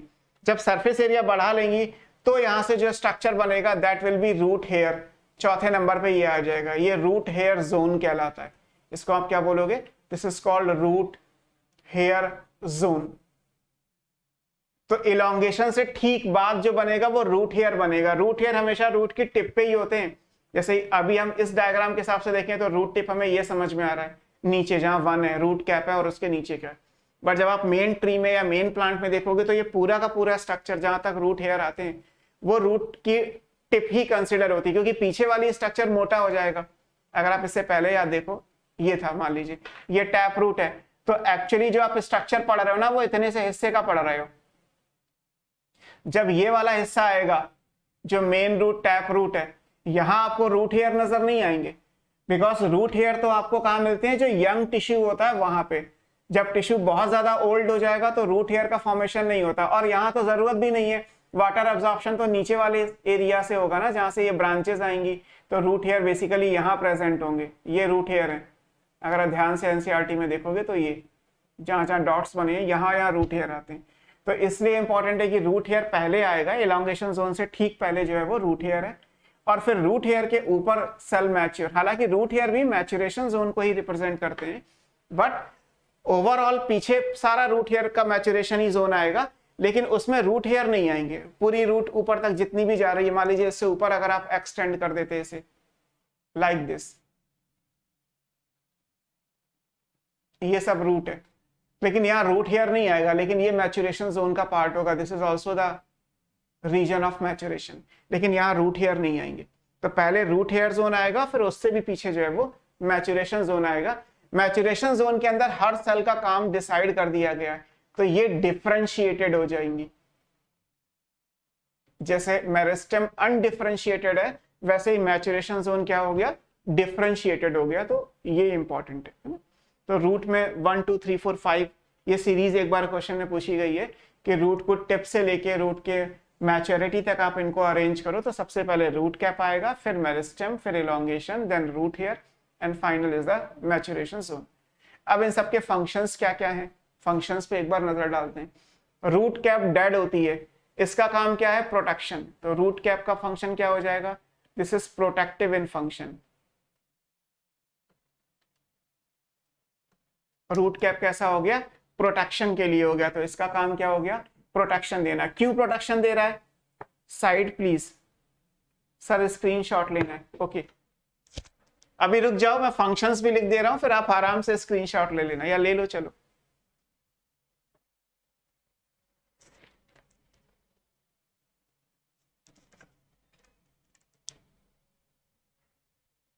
ठीक, सो रूट कैप डेड है, प्रोटेक्टिव है। प्रोटेक्टिव इसलिए क्योंकि वो मेरिस्टेम को कवर करके रखा हुआ है। मेरिस्टेम की सेल्स कॉन्स्टेंटली डिवाइड कर रही हैं, इमैच्योर हैं। इमैच्योर है तो इसका मतलब ये है कि उन्हें प्रोटेक्शन चाहिए, तो नेचर ने रूट कैप बना दिया, एक डेड सेल्स का पार्ट है। डेड सेल बोला जाएगा तो इसका मतलब केवल सेल वॉल आएगा और कुछ नहीं, तो डेड रूट कैप प्रेजेंट है जो प्रोटेक्शन दे रही है। इसके पीछे मेरिस्टेमेटिक जोन है, इसका काम क्या है, रूट में जितनी भी ग्रोथ हो रही है, रूट की जो ग्रोथ है, that is because of meristematic zone, कि रूट मेरिस्टेमेटिक जोन की, क्योंकि कॉन्स्टेंटली डिवाइड कर रही है, तो रूट की टिप जो है वो मेरिस्टेम को रिप्रेजेंट करती है। फिर जैसे हमने रूट का मेन फंक्शन अभी पढ़ा कि absorption of water and absorption of nutrient from the soil. अब अगर कहा जाए कि इनमें से अलग अलग बताइए मुझे, एब्जॉर्प्शन ऑफ वाटर कहां से होता है। हम लोग सर को कितना परेशान कर रहे हैं, ब्यूटी ने लिखा हुआ है। नहीं बेटा, परेशान करने का कुछ नहीं है, आप आराम से ले लीजिए। मेरा तो यही तरीका है, मैं तो जब बोर्ड पे पढ़ाता हूँ ना, तो एक डायग्राम सेंटर में बना के और चारों तरफ उसे फैला देता हूँ। और मैंने खुद भी जब स्टडी की थी तब ऐसे ही की थी, है ना, क्योंकि मुझे ये लगता है कि हमेशा से मेरा प्रिंसिपल, मेरे टीचर ने मुझे ये दिया था प्रिंसिपल कि लीस्ट या minimum on the paper, maximum in the mind. अब होता क्या है कि स्टूडेंट के साथ हम तो सोचते हैं ये भी लिख लें, ये भी लिख लें, ये भी लिख लें, लेकिन सर ने तो बोल दिया कि पेपर तो कम से कम करने हैं, तो कैसे लिखोगे। फिर एक तरीका ढूंढा गया कि सेंटर में रखो फिगर, और उसके बाद जो जितना लिख सकते हो सब लिख डालो इसी में, तो पेपर तो एक ही खर्च हो रहा है, लेकिन सर की बात भी हो गई, मेरा काम भी बन गया कि मेरी कॉपी भी मोटी नहीं हो रही, मुझे ज्यादा रिवाइज करने पे भी ध्यान नहीं देना है, और ये भी इंपॉर्टेंट है ना।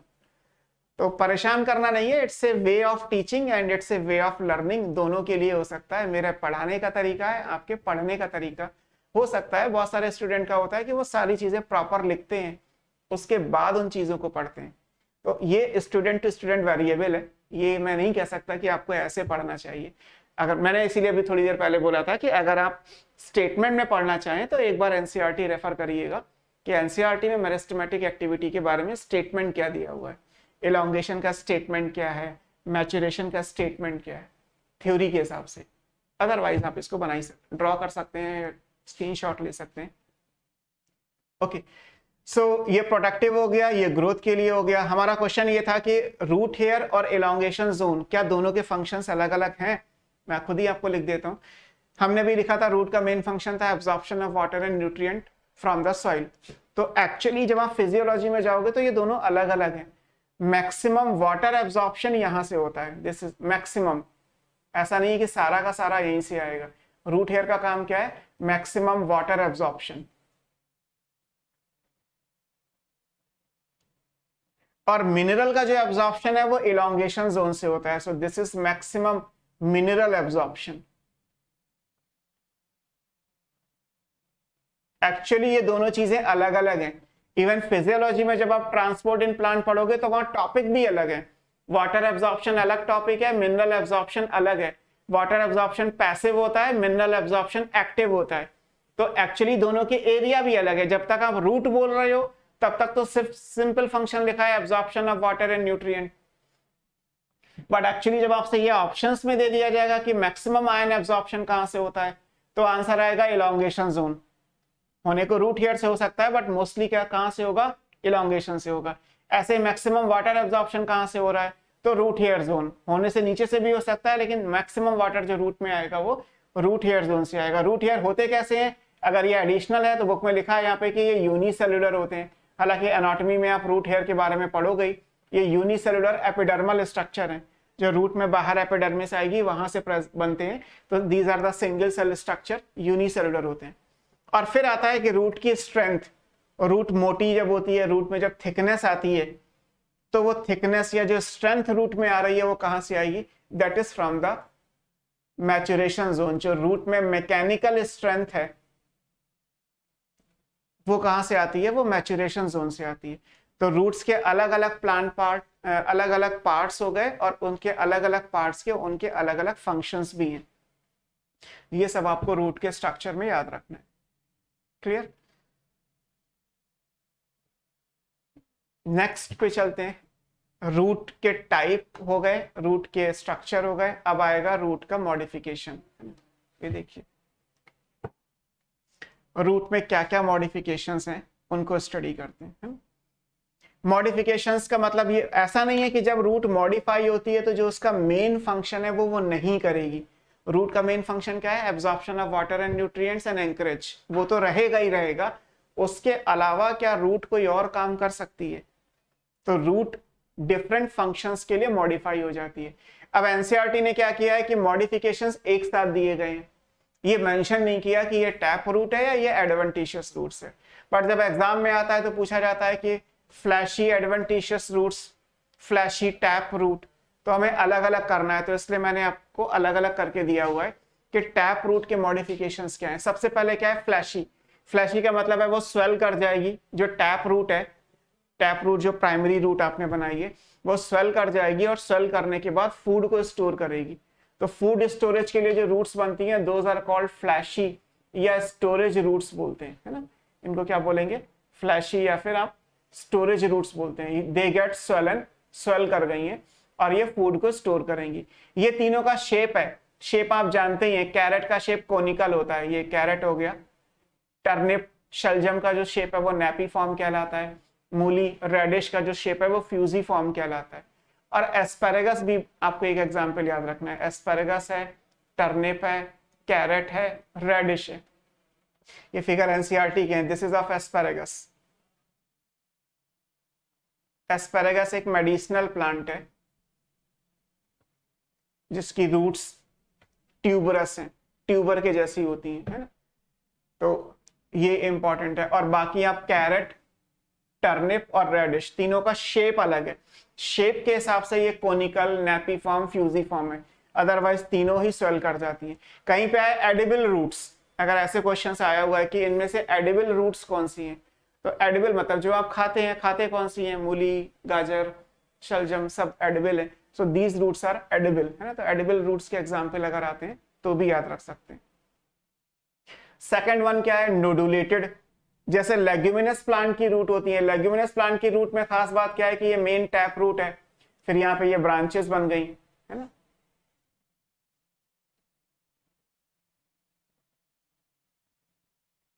इस तरीके से ब्रांचिंग हो गई है इनमें, है ना।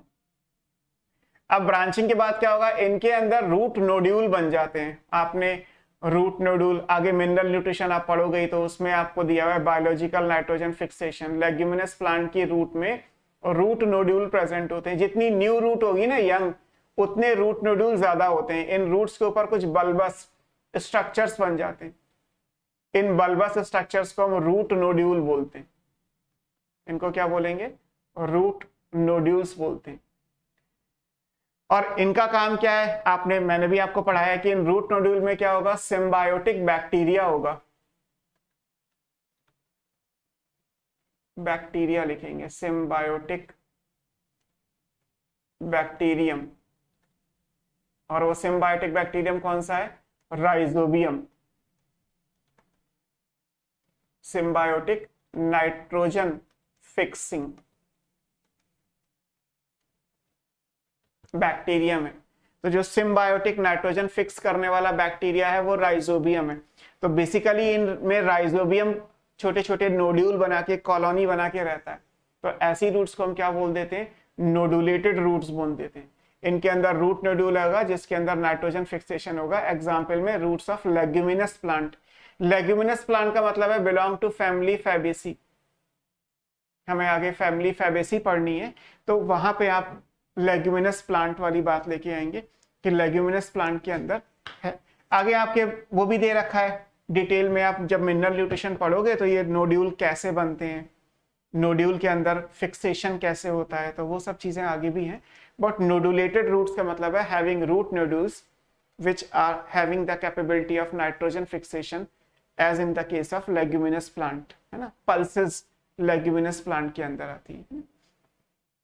तीसरा क्या है, नाउ ये वो है मैन ग्रुप प्लांट। अभी थोड़ी देर पहले डिस्कस किया था मैन ग्रुप प्लांट को। तो मैन ग्रुप प्लांट्स के अंदर जो रूट्स हैं वो ये। अब यहाँ खास बात क्या है कि ये रूट्स, ये नीचे वाली रूट्स हैं। बेसिकली क्या है कि ये स्टेम है, नीचे इनका रूट सिस्टम पूरा बनना चाहिए, होगा मिट्टी के नीचे होगा, मैनग्रोव एरियाज के अंदर ये होगा। बट होता क्या है कि नीचे जो है वो सॉइल जो है वो दलदल वाली है, सलाइन है सॉइल, है ना। इसमें लो ऑक्सीजन है। अब ऐसी सॉइल में रूट सरवाइव कैसे करेंगी, क्योंकि रूट तो नॉर्मल पीएच पे वर्क करती हैं और उन्हें ऑक्सीजन चाहिए। रूट्स को ऑक्सीजन नहीं मिलेगी, प्लांट ग्रो नहीं करेगा। तो होता क्या है कि ये रूट्स सॉइल से बाहर निकल आती हैं, ऐसे दिखाई देंगी आपको। ये थोड़ी थोड़ी दूर पे ये जो बनी हुई है वो इस तरीके से बनी है। These all are roots. तो सॉइल से बाहर अगर आप देखोगे तो आपको ये रूट्स नजर आएंगी, जैसे इसमें बने हुए वैसे मैंने बना दिया। इन रूट्स को हम क्या बोलते हैं, इनको हम बोलते हैं रेस्पिरेटरी रूट्स, या एक टेक्निकल टर्म में न्यूमैटो। न्यूमा वर्ड लंग्स के लिए दिया जाता है या एयर के लिए बेसिकली होता है, लंग्स के लिए नहीं, एयर के लिए। बाकी फिर आप न्यूमैटिक फ्लूइड्स है ना वर्ड यूज करते ही हैं, तो न्यूमा वर्ड एयर के लिए आएगा। तो एयर वाली है, एयर बियरिंग स्ट्रक्चर्स इनके अंदर आएंगे तो इन्हें न्यूमैटोफोर हम बोलते हैं, रेस्पिरेटरी रूट्स। या ये किस काम के लिए, फॉर गैसियस एक्सचेंज। जो गैस का एक्सचेंज है कि ऑक्सीजन लेना है, CO2 बाहर छोड़ना है, तो ये आएंगे। इनका फंक्शन क्या हो जाएगा, फॉर गैसियस एक्सचेंज।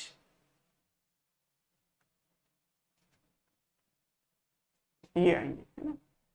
अब लिखा है कि प्लांट्स जो स्वैम्पी एरिया में ग्रो करते हैं, जैसे जीनस राइजोफोरा है, मैन ग्रुप प्लांट है ये, उसके अंदर ये रूट्स होती हैं। इनमें छोटे छोटे पोर्स भी होंगे। इन पोर्स को हम न्यूमैटोथोड कहते हैं, जिनसे ऑक्सीजन अंदर जाएगी और कार्बन डाइऑक्साइड बाहर आएगी। इन पे छोटे छोटे पोर्स होंगे, जैसे वो डॉटेड आपकी बुक में दिए गए। इन पोर्स को क्या बोलते हैं, ये न्यूमैटोथोड कहलाते हैं। और रेस्पिरेटरी रूट्स को क्या बोलते हैं, न्यूमैटोफोर बोलते हैं।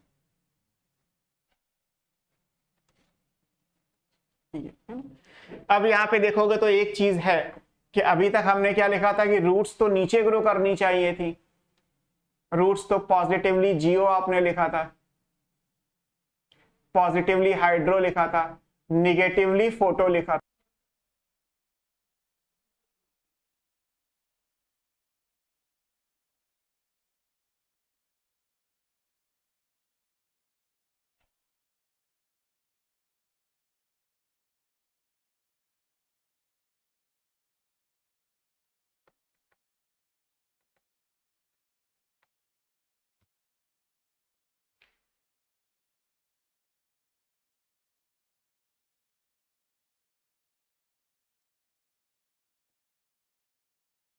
दिख रहा है?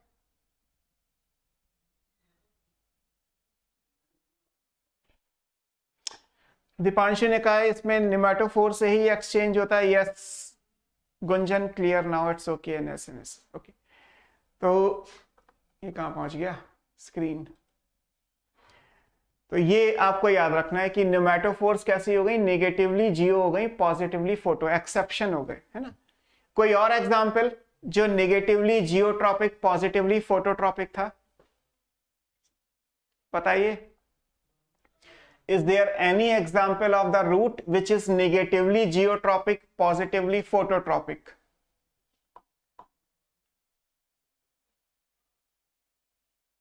मुस्कान चौधरी, मैनग्रूव नहीं बताना है, मैनग्रूव तो आपको पढ़ा ही रहा हूं। मैंने पूछा is there any other example जिसमें रूट्स निगेटिवली जियोट्रॉपिक हो और पॉजिटिवली फोटोट्रॉपिक हो। ओके, रानी देवी ने लिखा है कोरोलाइड रूट। शिवानी, पाइनस, गलत हो जाएगा बेटा आंसर, पाइनस। पाइनस में कहा है? पाइनस में तो टैप रूट सिस्टम है, वो तो नीचे ही ग्रो करती है। दीपांशु ने लिखा है इस सर लेंटिसेल्स नहीं होते क्या इसमें? कहाँ की बात कहाँ पहुंच जाते हो दीपांशु? लेंटिसेल्स तो स्टेम में होते हैं, वुडी स्टेम में, सेकेंडरी ग्रोथ के बाद। अभी तो आप रूट पढ़ रहे हो। लेंटिसेल्स कहाँ दिए एनसीईआरटी में, है ना? लेंटिसेल्स दे रखे स्टेम में। स्टेम भी वुडी स्टेम, जब बार्क बनेगा, जब कॉर्क कैम्बियम से ग्रोथ हो जाएगी तब वो आएगा एनाटॉमी में, है ना। लेंटिसेल कहाँ से ले आए? मुस्कान ने लिखा है हेल्स्टोरिया, ये भी नहीं। मैंने आपको कहाँ पढ़ा है? हर्षिता ने, कौशल ने लिखा है साइकस, और उससे पहले रैनी ने लिखा था कोरोलाइड रूट। एक्चुअली आपको आंसर बोलना चाहिए साइकस की कोरोलाइड रूट, है ना, बिकॉज साइकस के अंदर तो टैप रूट सिस्टम भी है नीचे। आपको साइकस पढ़ाया है ना, आपको जितना पढ़ाया उसी में से आंसर देना है। ये नहीं कि मैं आपसे पूछूं कि राइजोफोरा के अलावा दूसरा मैनग्रूव प्लांट क्या है, अब आप सोनार्शिया लिख दें या हॉल्स्टोरिया लिख दें। तो मैनग्रूव प्लांट के अंदर तो निमेटोफोर्स होती हैं, निमेटोफोर के अलावा कोई और ऐसी रूट है? मेरा क्वेश्चन ये था, पहले मैंने आपको ऐसे पढ़ाया था कि ये जो रूट्स हैं वो नीचे ग्रो कर रही हैं, तो positively geotropic, positively negatively phototropic, क्योंकि ये रूट सॉइल से बेंड करके बाहर निकल आई, तो ये तो लाइट की तरफ ग्रो करना शुरू कर रही हैं, ग्रेविटी के अपोज में ग्रो कर रही हैं। तो आप क्या लिखोगे कि निमेटोफोर्स कैसे होते हैं? पॉजिटिवली जियोट्रॉपिक होते हैं, सॉरी नेगेटिवली जियोट्रॉपिक होते हैं, पॉजिटिवली फोटोट्रॉपिक होते हैं। देन मैंने आपसे क्वेश्चन पूछा कि क्या कोई और ऐसी रूट है जिसमें नेगेटिव जियोट्रॉपिक या पॉजिटिव फोटोट्रॉपिक आप अप्लाई कर सकें?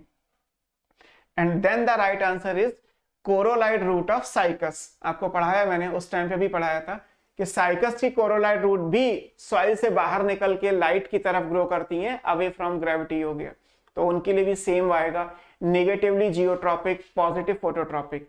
हालांकि साइकस की कोरोलाइड रूट का इससे कोई लेना देना नहीं है कि ये गैसियस एक्सचेंज कर रही है तो सर वो भी करेंगी क्या? वो गैसियस एक्सचेंज नहीं करती, उनके अंदर तो बीजीए था, साइनोबैक्टीरिया, जो तो नाइट्रोजन फिक्सेशन कर रही थी। ओरिजिन के हिसाब से दोनों एक ही हैं, साइकस की कोरोलाइड रूट और मैनग्रूव प्लांट लाइक राइजोफोरा में न्यूमेटोफोर्स, ये दोनों अवे फ्रॉम द ग्रेविटी है तो नेगेटिवली जियोट्रॉपिक है, टुवर्ड्स लाइट ग्रो कर रही है तो पॉजिटिवली फोटोट्रॉपिक हो गई।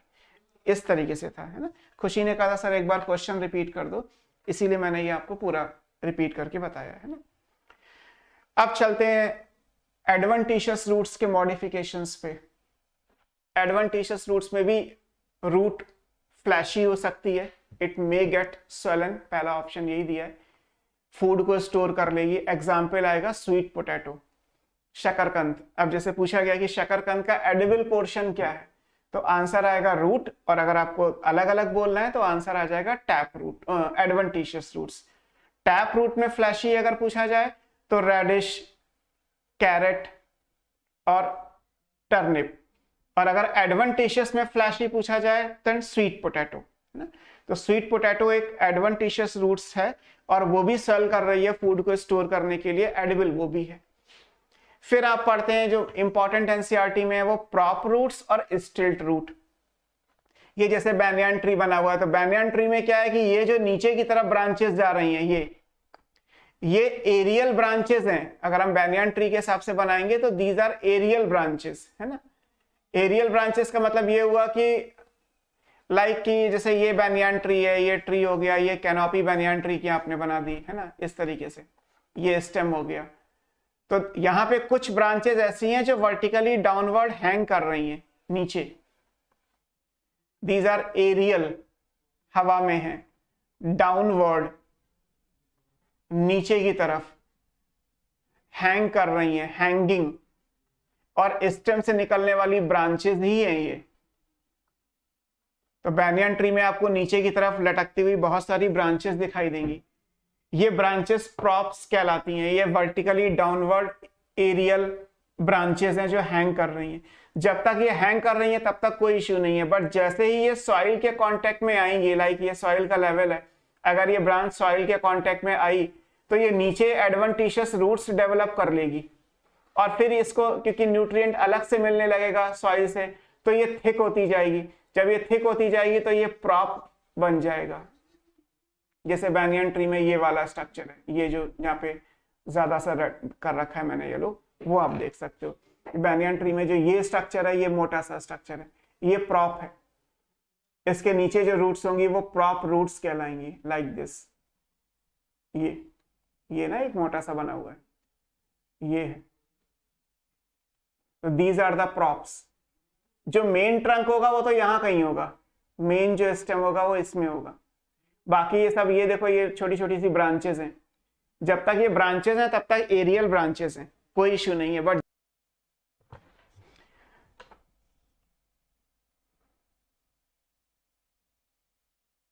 नेक्स्ट आएगा इसमें स्टिल्ट रूट। स्टिल्ट रूट क्या है? अगर आप मेज या शुगर केन को देखोगे तो ये सॉइल का लेवल है, ये शुगर केन ऐसा होता है। शुगर केन में सबको पता ही है कि शुगर केन में गांठ होती हैं जिन्हें नोड्स कहते हैं। शुगर केन की लेंथ कुछ भी हो सकती है।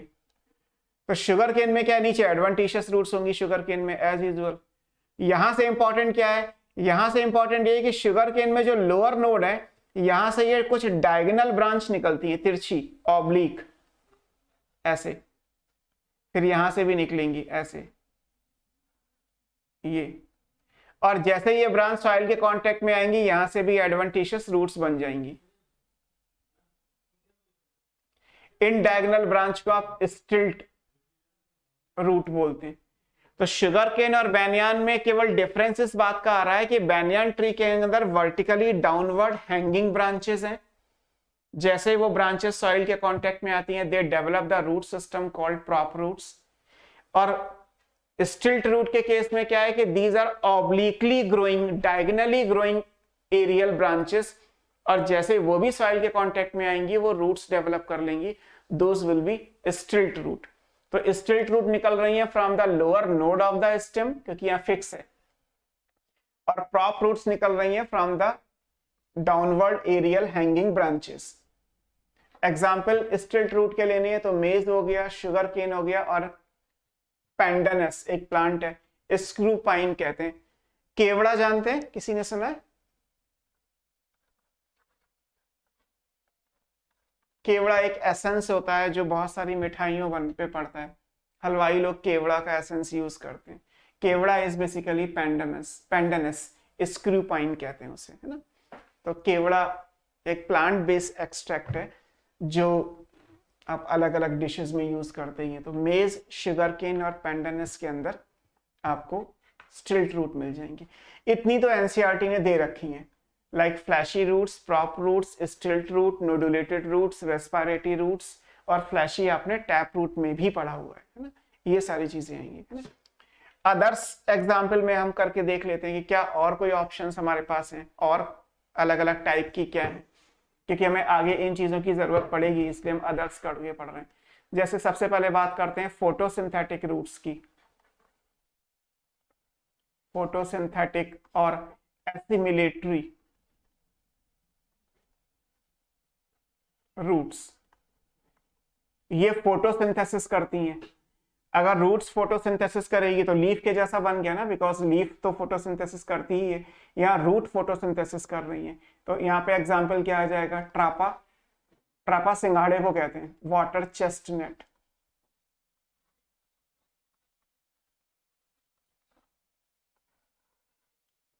और ट्रापा के अलावा दूसरा एग्जाम्पल लिखना है तो टीनोस्पोरा।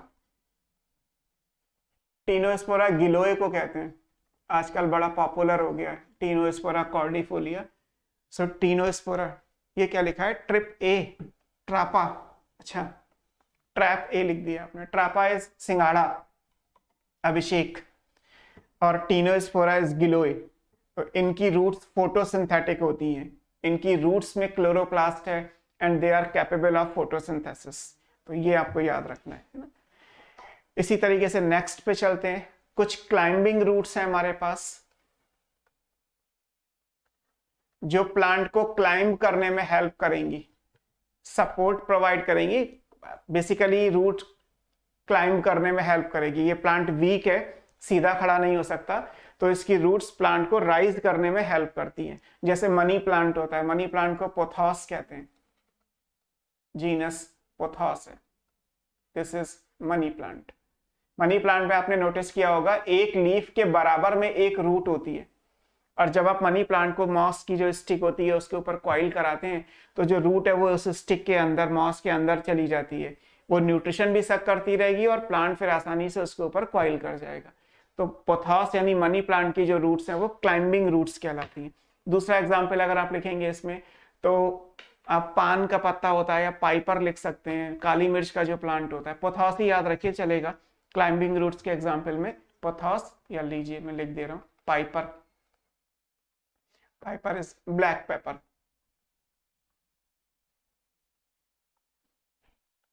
तो क्लाइंबिंग रूट्स आपको याद रखनी है ना। नेक्स्ट और क्या हो सकता है, एपीफाइट्स भी आगे आप पढ़ेंगे, एपीफिटिक, इनको एरियल या हैंगिंग रूट्स कहा जाता है।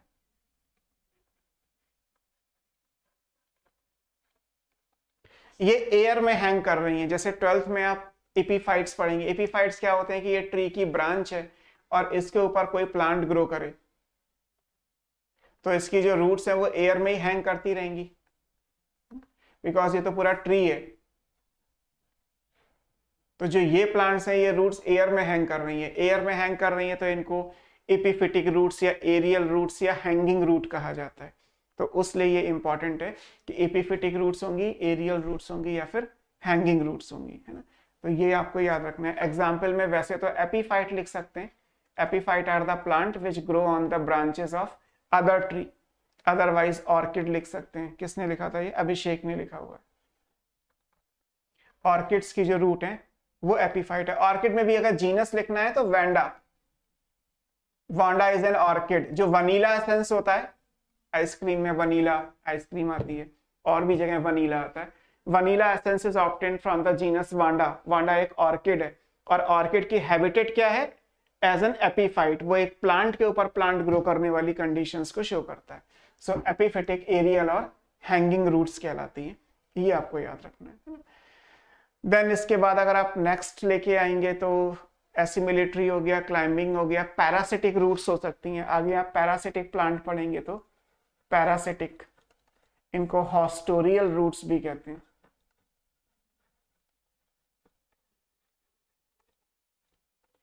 पैरासाइट होने का मतलब क्या है, absorb nutrition from the host. Parasite का काम ही क्या होता है, होस्ट की बॉडी से न्यूट्रिशन लेना। तो जब होस्ट की बॉडी से न्यूट्रिशन लोगा तो क्या बनेगा, पैरासिटिक या हॉस्टोरियल रूट्स। जैसे Cuscuta, Cuscuta is a parasite, parasitic plant, इसको अमर बेल कहते हैं। तो कस्कोटा के अंदर पैरासिटिक या हॉस्टोरियल रूट्स आ जाएंगी, तो ये आप याद रख सकते हैं, है ना। सो रूट्स में ये अदर्स, ये भी सब एडवांटिशियस ही है ना, बिकॉज एडवांटिशियस का मतलब सिंपल था कि other than origin, and origin is radical. तो रेडिकल के अलावा किसी और पार्ट से अगर ओरिजिनेट होती हैं तो उसको हम एडवांटिशियस रूट्स कहते हैं। तो ये सब आपको एडवांटिशियस रूट्स में एक्स्ट्रा है लेकिन इंपॉर्टेंट है, याद रखिएगा, है ना। आगे चलते हैं। रूट्स से वेजिटेटिव प्रोपगेशन भी हो सकता है। जैसे आप 12th की बुक में ढूंढोगे तो आपको मिलेगा vegetative propagation, reproduction in organism वाले चैप्टर में, वेजिटेटिव प्रोपगेशन बाय रूट। अब रूट तो आपने दो पढ़ी है, vegetative propagation by tap root and vegetative propagation by adventitious root. बताओ एग्जाम्पल क्या क्या है, कोई बता सकता है? वेजिटेटिव प्रोपगेशन बाई, शिवानी ने लिखा है सर कब खत्म होगी क्लास? 2 क्लास मेरी थी बेटा, ब्रेक जब चैप्टर खत्म भी हुआ था तभी आपको मिल गया, बाकी फिर बीच में मैंने दिया भी नहीं अगर कहा जाए सीरियसली। तो 15 मिनट का जो ब्रेक होना चाहिए था वो 15 मिनट का तो नहीं हुआ, शायद 7-8 मिनट का ही ब्रेक हुआ आपका। अब मैं आपको सीधे सीधे 12:30 पे छोड़ दूंगा। तो हाँ, भूख लग गई ब्यूटी, आप खाते रहो, आपको क्या दिक्कत है? आप लोगों को तो आप पढ़ते जा रहे हो और अपनी टेबल पे खाना रख लो। आप तो ना मुझे दिखाई दे रहे हो, मैं नहीं खा सकता, आप तो अपना खा ही सकते हैं, है ना। Adventitious roots rhizoid, Vishwajeet Roy, rhizoid नहीं पढ़ना है, राइजॉइड से मल्टीप्लिकेशन तो होना हो रहा है, और हम राइजॉइड रूट नहीं है। राइजॉइड का काम केवल एल्गी और ब्रायोफाइट्स तक था और टेरिडोफाइट के प्रोथैलस में था। राइजॉइड की कोई बात अब मॉर्फोलॉजी में नहीं है, ये रूट की बात है। ये रूट का मतलब ट्रू रूट, नहीं नहीं, time is money. Okay, so vegetative propagation by root की अगर हम बात करें तो टैप रूट में एग्जाम्पल अगर आप लिखेंगे तो डहेलिया, आपको तो याद करना है, आप याद कर लीजिए। और एडवेंटिशियस रूट्स में एग्जाम्पल आ जाएगा स्वीट पोटैटो। तो रूट्स को कट करके वेजिटेटिव प्रोपगेशन भी हो सकता है। सो डहेलिया और स्वीट पोटैटो, इनमें वेजिटेटिव प्रोपगेशन बाय रूट को अगर आप ऐसे भी कहीं पे लिख दें कि रिप्रोडक्टिव रूट कौन सी है, रिप्रोडक्टिव रूट का, क्योंकि रिप्रोडक्शन का मतलब होता है रिप्रोडक्टिव रूट, रिप्रोडक्शन का मतलब है मल्टीप्लीकेशन। तो प्लांट मल्टीप्लाई करे बाय द रूट, रूट्स के थ्रू अगर मल्टीप्लाई करने का ऑप्शन आता है तो उसमें वेजिटेटिव प्रोपगेशन बाय रूट आप कंसिडर कर सकते हैं। तो ये सब रूट के बारे में था, जितना भी हमें रूट में पढ़ना था वो सारी बातें आएंगी, है ना। नेक्स्ट जो प्लांट पार्ट आएगा दैट इज स्टेम, है ना। नेक्स्ट क्या आएगा? स्टेम आएगा। और जहां से हमने इसको स्टार्ट किया था इस चैप्टर को, वहां पे आपको ऊपर समझाया था कि जैसे हाइपोकोटाइल से रेडिकल बना और उससे केवल एक ही चीज बन सकती है, that is the tap root. ऐसे ही जब एपिकोटाइल से आगे प्लीम्यूल बनेगा तो उससे जो स्ट्रक्चर बनेगा वो कहलाता है शूट। और शूट में जब डिफरेंशिएशन होता है तो वहां से स्टेम और ब्रांच या लीफ अलग अलग स्ट्रक्चर्स बनते हैं। तो इसलिए स्टेम में आप पहुंचे इससे पहले अगर आप देखेंगे तो क्या आएगा? शूट आएगा। जैसे अगर ये स्ट्रक्चर डेवलप हुआ, लाइक ये सीड है, ये वही सॉइल का लेवल जैसा भी हमने बनाया था, तो सीड से जो स्ट्रक्चर बाहर निकल के आया वो प्रीम्यूल, और जो नीचे चला गया वो नीचे का काम तो खत्म हो गया। ऊपर आपको देखना है, ऊपर यहाँ क्या आएगा? This is epicotyl. जब ये डेवलप हो जाएगा तो इसको आप प्रीम्यूल बोलेंगे, और आगे जाके इससे जो स्ट्रक्चर बनेगा वो शूट कहलाएगा। रूट के कंट्रास्ट में जो वर्ड आता है वो शूट। यहां से क्या बन गया था? ये हाइपोकोटाइल था, आगे जाके इससे बना रेडिकल, और रेडिकल से फाइनली जो बन गया वो रूट था। रूट में भी वो रूट कौन सी थी? टैप रूट थी। तो जैसा था ही कि रेडिकल से केवल टैप रूट बन सकती है। अब इस शूट का जब आप स्ट्रक्चर देखोगे, जैसे हमने एक रूट का स्ट्रक्चर देखा, रूट के स्ट्रक्चर में पार्ट कौन से थे? एक रूट कैप था, उससे पीछे meristematic zone, region of meristematic activity that is root meristem, उससे भी पीछे आप जाएंगे तो इलॉन्गेशन जोन, उससे पहले फिर रूट हेयर जोन, और सबसे पीछे आपने पढ़ा मैचुरेशन जोन। तो जैसे हमने रूट का स्ट्रक्चर बनाया वैसे हम एक शूट का स्ट्रक्चर बनाते हैं। शूट के स्ट्रक्चर में क्या आएगा? जैसे ये शूट है एक, और यहाँ पे स्ट्रक्चर क्या आएगा? ये शूट का मेरिस्टेम बोला जाएगा। जैसे रूट मेरिस्टेम था, ये क्या है? शूट मेरिस्टेम है। जैसे रूट के मेरिस्टेम में आपने पढ़ा कि सेल कॉन्स्टेंटली डिवाइड करती हैं, एक्टिवली डिवाइडिंग सेल्स हैं, और जो ग्रोथ हो रही है रूट की वो because of region of meristematic activity से हो रही है। ऐसे ही आप शूट की जो ग्रोथ है वो मान सकते हैं। दोनों के मेरिस्टेम एक ही जैसे होते हैं। इसके बाद जब आप एनाटॉमी पढ़ोगे तो वहां दिया हुआ है कि रूट मेरिस्टेम और शूट मेरिस्टेम एपिकल मेरिस्टेम के एग्जाम्पल हैं, और एपिकल मेरिस्टेम की जो प्रॉपर्टी है जो रूट मेरिस्टेम की है वो शूट मेरिस्टेम की भी रहेंगी।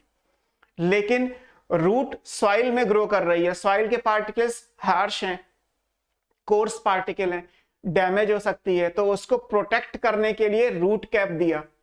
शूट ग्रो कर रहा है एयर में, टुवर्ड्स लाइट ग्रो कर रहा है ना, सॉइल से बाहर ग्रो कर रहा है, लाइट की तरफ ग्रो कर रहा है, तो यहां तो वो चीजें हैं नहीं, तो शूट के मेरिस्टेम को प्रोटेक्ट करने के लिए कोई कैप जैसा स्ट्रक्चर नहीं है। जैसे रूट मेरिस्टेम के ऊपर रूट कैप है, शूट मेरिस्टेम के ऊपर शूट कैप नहीं है। बट फिर भी क्योंकि सेल मेरिस्टेमेटिक है इसलिए इनको संभाल के रखना है, बिकॉज यहां से आगे जाके इसकी लेंथ बढ़ेगी, शूट की भी, जैसे रूट की लेंथ बढ़ रही है वैसे शूट की भी बनेगी। तो इसको प्रोटेक्शन कैसे दिया गया? इसको दिया गया है बाय द लीफ प्राइमोडिया। बहुत छोटे छोटे लीफ के स्ट्रक्चर्स हैं जो शूट मेरिस्टेम को कवर करते हैं, और ये नीचे से अराइज होंगे। अगर आप इनको देखोगे तो ये इस तरीके से होंगे, जैसे ये शूट मेरिस्टेम है तो इसको कवर अप करने के लिए ये ऐसे, ये नीचे से निकला तो ये इसको कवर कर देगा, फिर ये इसको कवर कर देगा, यहां से ये इसको कवर कर देगा, ये ऐसे बन जाएगा एक एक ये लीफ प्राइमोडिया कहलाते हैं। लीफ प्राइमोडिया का मतलब ये बेसिकली लीफ है। जब ये प्लांट ऊपर ग्रो करेगा ना तो सारी लीफ अनरोल होकर नीचे आ जाएंगी, शूट ऊपर निकल जाएगा। लेकिन जब तक ये बड है, जब तक ये कंडेंस है, तब तक ये सारी लीफ उसको रोल करके अंदर नीचे कवर करके रखा हुआ है। So these structure are all called leaf primordia. Leaf के प्रिमिटिव स्ट्रक्चर, प्राइमोडिया का मतलब प्रिमिटिव हो गया। और बाकी सेम रहेगा, जैसे ये शूट मेरिस्टेम था, ऐसे शूट मेरिस्टेम के बाद अगर आप यहाँ पे कंसिडर करते तो यहाँ पे इलोंगेशन जोन आता एज यूजुअल, जैसे मेरिस्टेमेटिक जोन था वैसे ये इलोंगेशन जोन है। इससे नीचे जाओगे तो यहाँ पे मैचुरेशन जोन आएगा। यहाँ रूट हेयर बनते नहीं, शूट का कोई हेयर तो है नहीं, तो मेरिस्टेम, इलोंगेशन, मैचुरेशन तो सेम रहेंगे, बस रूट कैप नहीं है। रूट की कैप की जगह यहाँ जो प्रोटेक्शन है वो किससे दिया गया है? यंग लीफ प्राइमोडिया से, कि लीफ के प्राइमोडिया आके शूट के मेरिस्टेम को कवर अप कर लेंगे तो वो प्रोटेक्टेड रहेगा। इस स्ट्रक्चर को आप एनाटॉमी के डायग्राम से भी कंपेयर कर सकते हो। एनाटॉमी में जहां ये डायग्राम बना है शूट मेरिस्टेम का, वो रिजेंबलेंस वहां भी आपको मिल जाएगा। जैसे एक कैबेज होता है, कैबेज को अगर आप कट करेंगे तो आपको ऐसे ही दिखाई देगा। कैबेज का ये स्टॉक आएगा और फिर ये कैबेज पूरी ऐसी है, ये कैबेज में एक लीफ एक है ऐसे, ये पूरी कैबेज बन जाएगी हाफ सेक्शन में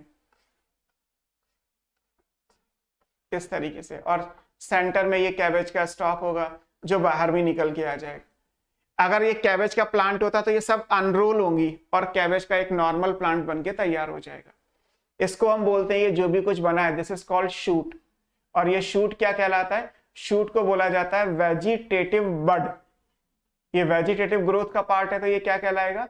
वेजिटेटिव बड कहलाएगा। तो बेसिकली कैबेज है क्या? पूछा गया कि कैबेज का एडिबल पोर्शन क्या है, तो cabbage is nothing else a vegetative bud, condense vegetative bud, because cabbage में जो लीफ है वो बहुत ज्यादा क्लोज में है, और जब कैबेज का प्लांट बनेगा तो वो सारी लीफ खुलेंगी और अलग अलग लीफ निकलती चली जाएंगी। तो cabbage is nothing else a vegetative bud, condense vegetative bud. तो शूट बेसिकली क्या होता है? शूट एक वेजिटेटिव बड को कैरी करता है ना? और ये बड, जहां जहां बड वर्ड आएगा वहां वहां ये पूरा स्ट्रक्चर होगा। मींस एक मेरिस्टेम जिसको कवर अप करने के लिए यंग लीफ प्राइमोडिया, और नीचे इलोंगेशन और maturation zone depending on the age of the plant part. यहाँ रूट हेयर जोन के कंट्रास्ट में कुछ नहीं है, और जैसा रूट कैप होता है वैसा भी कोई स्ट्रक्चर यहाँ पे नहीं आएगा, है ना? तो इसलिए आपको ये शूट का स्ट्रक्चर भी मैंने बताया। अगर आप डेफिनेशन के हिसाब से देखोगे तो ये शूट का पार्ट यही आगे जाके जब खुलेगा ना, जैसे हमने लिखा था कि शूट में डिफरेंशिएशन होगा, तो डिफरेंशिएशन होने के बाद यहां से अलग आएगा। जैसे ये शूट बन गया, अभी स्टार्टिंग में आपने लिखा था कि जब डिफरेंशिएशन होगा तो यहाँ से स्टेम और ब्रांचेस अलग होंगी और लीव्स अलग हो जाएंगी, है ना? तो शूट में डिफरेंशिएशन से जो स्ट्रक्चर्स बनते हैं those are stem and leaves. और स्टेम अगर डिवाइड करेगा, किसी प्लांट में स्टेम में डिवीजन हो रहा है तो ब्रांचेस बन जाएंगी, नहीं तो ब्रांचेस नहीं बनेंगी। वो दोनों पॉसिबिलिटी स्टेम के साथ ब्रांचेस आप लिखें या ना लिखें, that depend on the type of plant. तो स्टेम डिवाइड करके ब्रांचेस बनाएगा या नहीं बनाएगा ये वेरिएबल है ना? तो उस पॉइंट ऑफ व्यू से आपको ध्यान रखना है। अब अगर हम इसमें से स्टेम को पढ़ते, जैसे शूट के हिसाब से पढ़ोगे तो ये लिखा हुआ है कि ये असेंडिंग पार्ट है बिकॉज ये ऊपर ग्रो करता है लाइट की तरफ, है ना? This is ascending part of the axis. Depend करेगा, ब्रांचेस बन जाएंगी, आगे लीफ भी बन जाएंगी, फ्लावर और फ्रूट। मैंने बोला था अभी कि प्लीम्यूल से आप सब कुछ बना सकते हैं, लिखा भी है कि ये डेवलप करेगा from the प्लीम्यूल of the embryo of A germinating seed, और ये लाइट की तरफ या सॉइल के अपोज में है तो नेगेटिवली जियोट्रॉपिक। तो ये जो लिखा है राइट साइड में असेंडिंग पार्ट, जो आगे कोई भी स्ट्रक्चर बियर कर सकता है, प्रीम्यूल से डेवलप होगा, नेगेटिवली जियोट्रॉपिक होगा, ये बेसिकली शूट के लिए दिया हुआ है ना, ये पूरे शूट के लिए स्ट्रक्चर आप लिख सकते हैं, है ना। जब आप स्टेम की बात करेंगे कि स्टेम में स्पेसिफिकली क्या है, स्टेम को आप कैसे पहचानते हो, जैसे ये अदरक हो गया, अरबी हो गया, आलू हो गया, these all are different type of stem. तो ये स्टेम क्यों है, क्योंकि इनके अंदर नोड इंटरनोड प्रेजेंट होते हैं, है ना। नोड वो एरिया होता है जहां से लीफ अराइज होती है या जहां पे एनाटॉमी के हिसाब से इंटर कैलरी मेरिस्टेम आएगा। जैसे यहाँ पे अगर आप अदरक में देखोगे ना तो यहाँ लाइंस बनी होती हैं, ये अदरक की लाइंस है ब्राउन कलर की, तो ये सब नोड्स को रिप्रेजेंट कर रहे हैं। यहाँ पे भी लाइंस हैं, डेली यूज में भी अदरक देखा होगा। अरबी में भी यहाँ लाइंस होती हैं जिन पे ये ब्राउन कलर की लीव्स आती हैं, तो ये लाइंस क्या है, these lines are called node. Potato में जो ये आईज बनी होती हैं पोटैटो की, दीज आर नोड्स। और दो नोड के बीच का जो एरिया है वो क्या कहलाता है, उसको इंटरनोड बोलते हैं। तो नोड इंटरनोड की प्रेजेंस से स्टेम पहचाना जाता है किसी भी स्ट्रक्चर में, चाहे वो जमीन के ऊपर हो या जमीन के नीचे हो या जमीन के ऊपर मतलब सिर्फ ट्रेल कर रहा हो, सॉइल के भी कांटेक्ट में हो, इन ऑल द केस वो स्टेम है। क्यों, क्योंकि उसमें नोड इंटरनोड प्रेजेंट है। हर एक स्टेम में बड प्रेजेंट होती है जो टर्मिनल या एक्सिलरी दोनों हो सकती है। मान लीजिए हमने ये स्टेम बनाया तो एक तो ऊपर बड आएगी, दिस इज कॉल्ड टर्मिनल बड, सबसे ऊपर जो बड होगी वो क्या कहलाएगी, टर्मिनल। और अगर मान लीजिए ये स्टेम की ब्रांचेस हैं तो इन ब्रांचेस में भी यहाँ पे बड प्रेजेंट होगी, इस बड को हम क्या बोलेंगे, ये एक्सिलरी बड कहलाती है। एक्सिल इज द पोजीशन, किसी ब्रांच और मेन ट्रंक के बीच में जो पोजीशन होती है वो एक्सिल कहलाती है। तो बड दोनों हो सकती है, एक्सिलरी बड भी होगी और टर्मिनल बड भी होगी। जब स्टेम ग्रो करता रहेगा डार्क ग्रीन कलर का हो जाएगा, वुडी हो जाएगा, सेकेंडरी ग्रोथ हो जाएगी अगर डाइकॉट या जिम्नोस्पर्म का है। अगर यंग स्टेम है तो यूजुअली ग्रीन कलर का होता है, आप जानते ही हैं। स्टेम का मेन फंक्शन क्या हो जाता है कि इससे ब्रांचेस बने, वो कंडीशन हमेशा है कि स्टेम डिवाइड करेगा तो ब्रांचेस बनेंगी, उन पे लीफ आएंगी, रिप्रोडक्टिव सीजन में फ्लावर आएंगे, रिप्रोडक्शन पूरा हो जाएगा तो फ्रूट्स बन जाएंगे। और जो वाटर मिनरल और फोटोसिंथेट का मतलब है शुगर, जो शुगर का ट्रांसलोकेशन होना है, जो ट्रांसपोर्ट होना है, वो भी कौन करेगा, स्टेम करेगा। तो स्टेम की बेसिकली जो डेफिनेशन है वो तो रहेगी कि develop from प्लीम्यूल, positively phototropic, negatively geotropic, but actually ये तो डेफिनेशन कॉमन सब में आ जाएगी बिकॉज इस शूट से जो भी स्ट्रक्चर बनेगा सबके लिए अप्लाई करेंगे। फिर स्टेम को कैसे डिफाइन किया जाता है, it is characterized by the presence of node and internode. Node is the part where axillary bud और terminal bud is present. Node is the part from where leaf arise or flower or inflorescence arise. Internode is the part between two node. Stem young green colour का है, young होगा तो woody हो जाएगा, तो brown colour का हो जाएगा। Main function transport आ जाएगा और strength आ जाएगा, है ना। This is all about in general stem. Stem का structure नहीं आएगा, जो shoot का structure है वही stem का structure आएगा। जैसे root का structure पढ़ा था आपने, वैसे stem का भी मैंने shoot के तरीके से पढ़ाया आपको। यस, स्टेम के टाइप आएंगे और मॉडिफिकेशन आएंगे। टाइप और मॉडिफिकेशन हम साइड बाय साइड करते जाएंगे। स्टेम अलग अलग टाइप का होता है तो अलग अलग उनके मॉडिफिकेशंस आएंगे। स्टेम जमीन के नीचे भी हो सकता है एक्सेप्शनली, बिकॉज स्टेम तो टुवर्ड्स फोटोट्रॉपिक होना चाहिए, बट अंडरग्राउंड स्टेम भी होता है। जैसे हल्दी या अदरक जमीन के नीचे, आलू जमीन के नीचे, अरबी जमीन के नीचे, सब अंडरग्राउंड स्टेम है। स्टेम सॉइल के सरफेस पे भी ग्रो करता है, मिट्टी के कॉन्टेक्ट में भी है, एयर के कॉन्टेक्ट में भी है। और जो नॉर्मली आप ट्री में देखते हैं that will be the normal aerial stem. तो स्टेम 3 टाइप का होगा, अकॉर्डिंगली उनके मॉडिफिकेशंस आएंगे, है ना। आज के लिए इतना ही, बाकी नेक्स्ट क्लास में करेंगे। कल क्लास होगी आपकी 100% होगी। तो नेक्स्ट क्लास के अंदर हम स्टेम के टाइप्स और उनके मॉडिफिकेशन, लीफ और आगे सारी चीजें, है ना। आज के लिए इतना ही। अब तो मुझे भूख लग रही है, कुछ खा के आते हैं, आप लोग भी एंजॉय करिए। Have a nice day.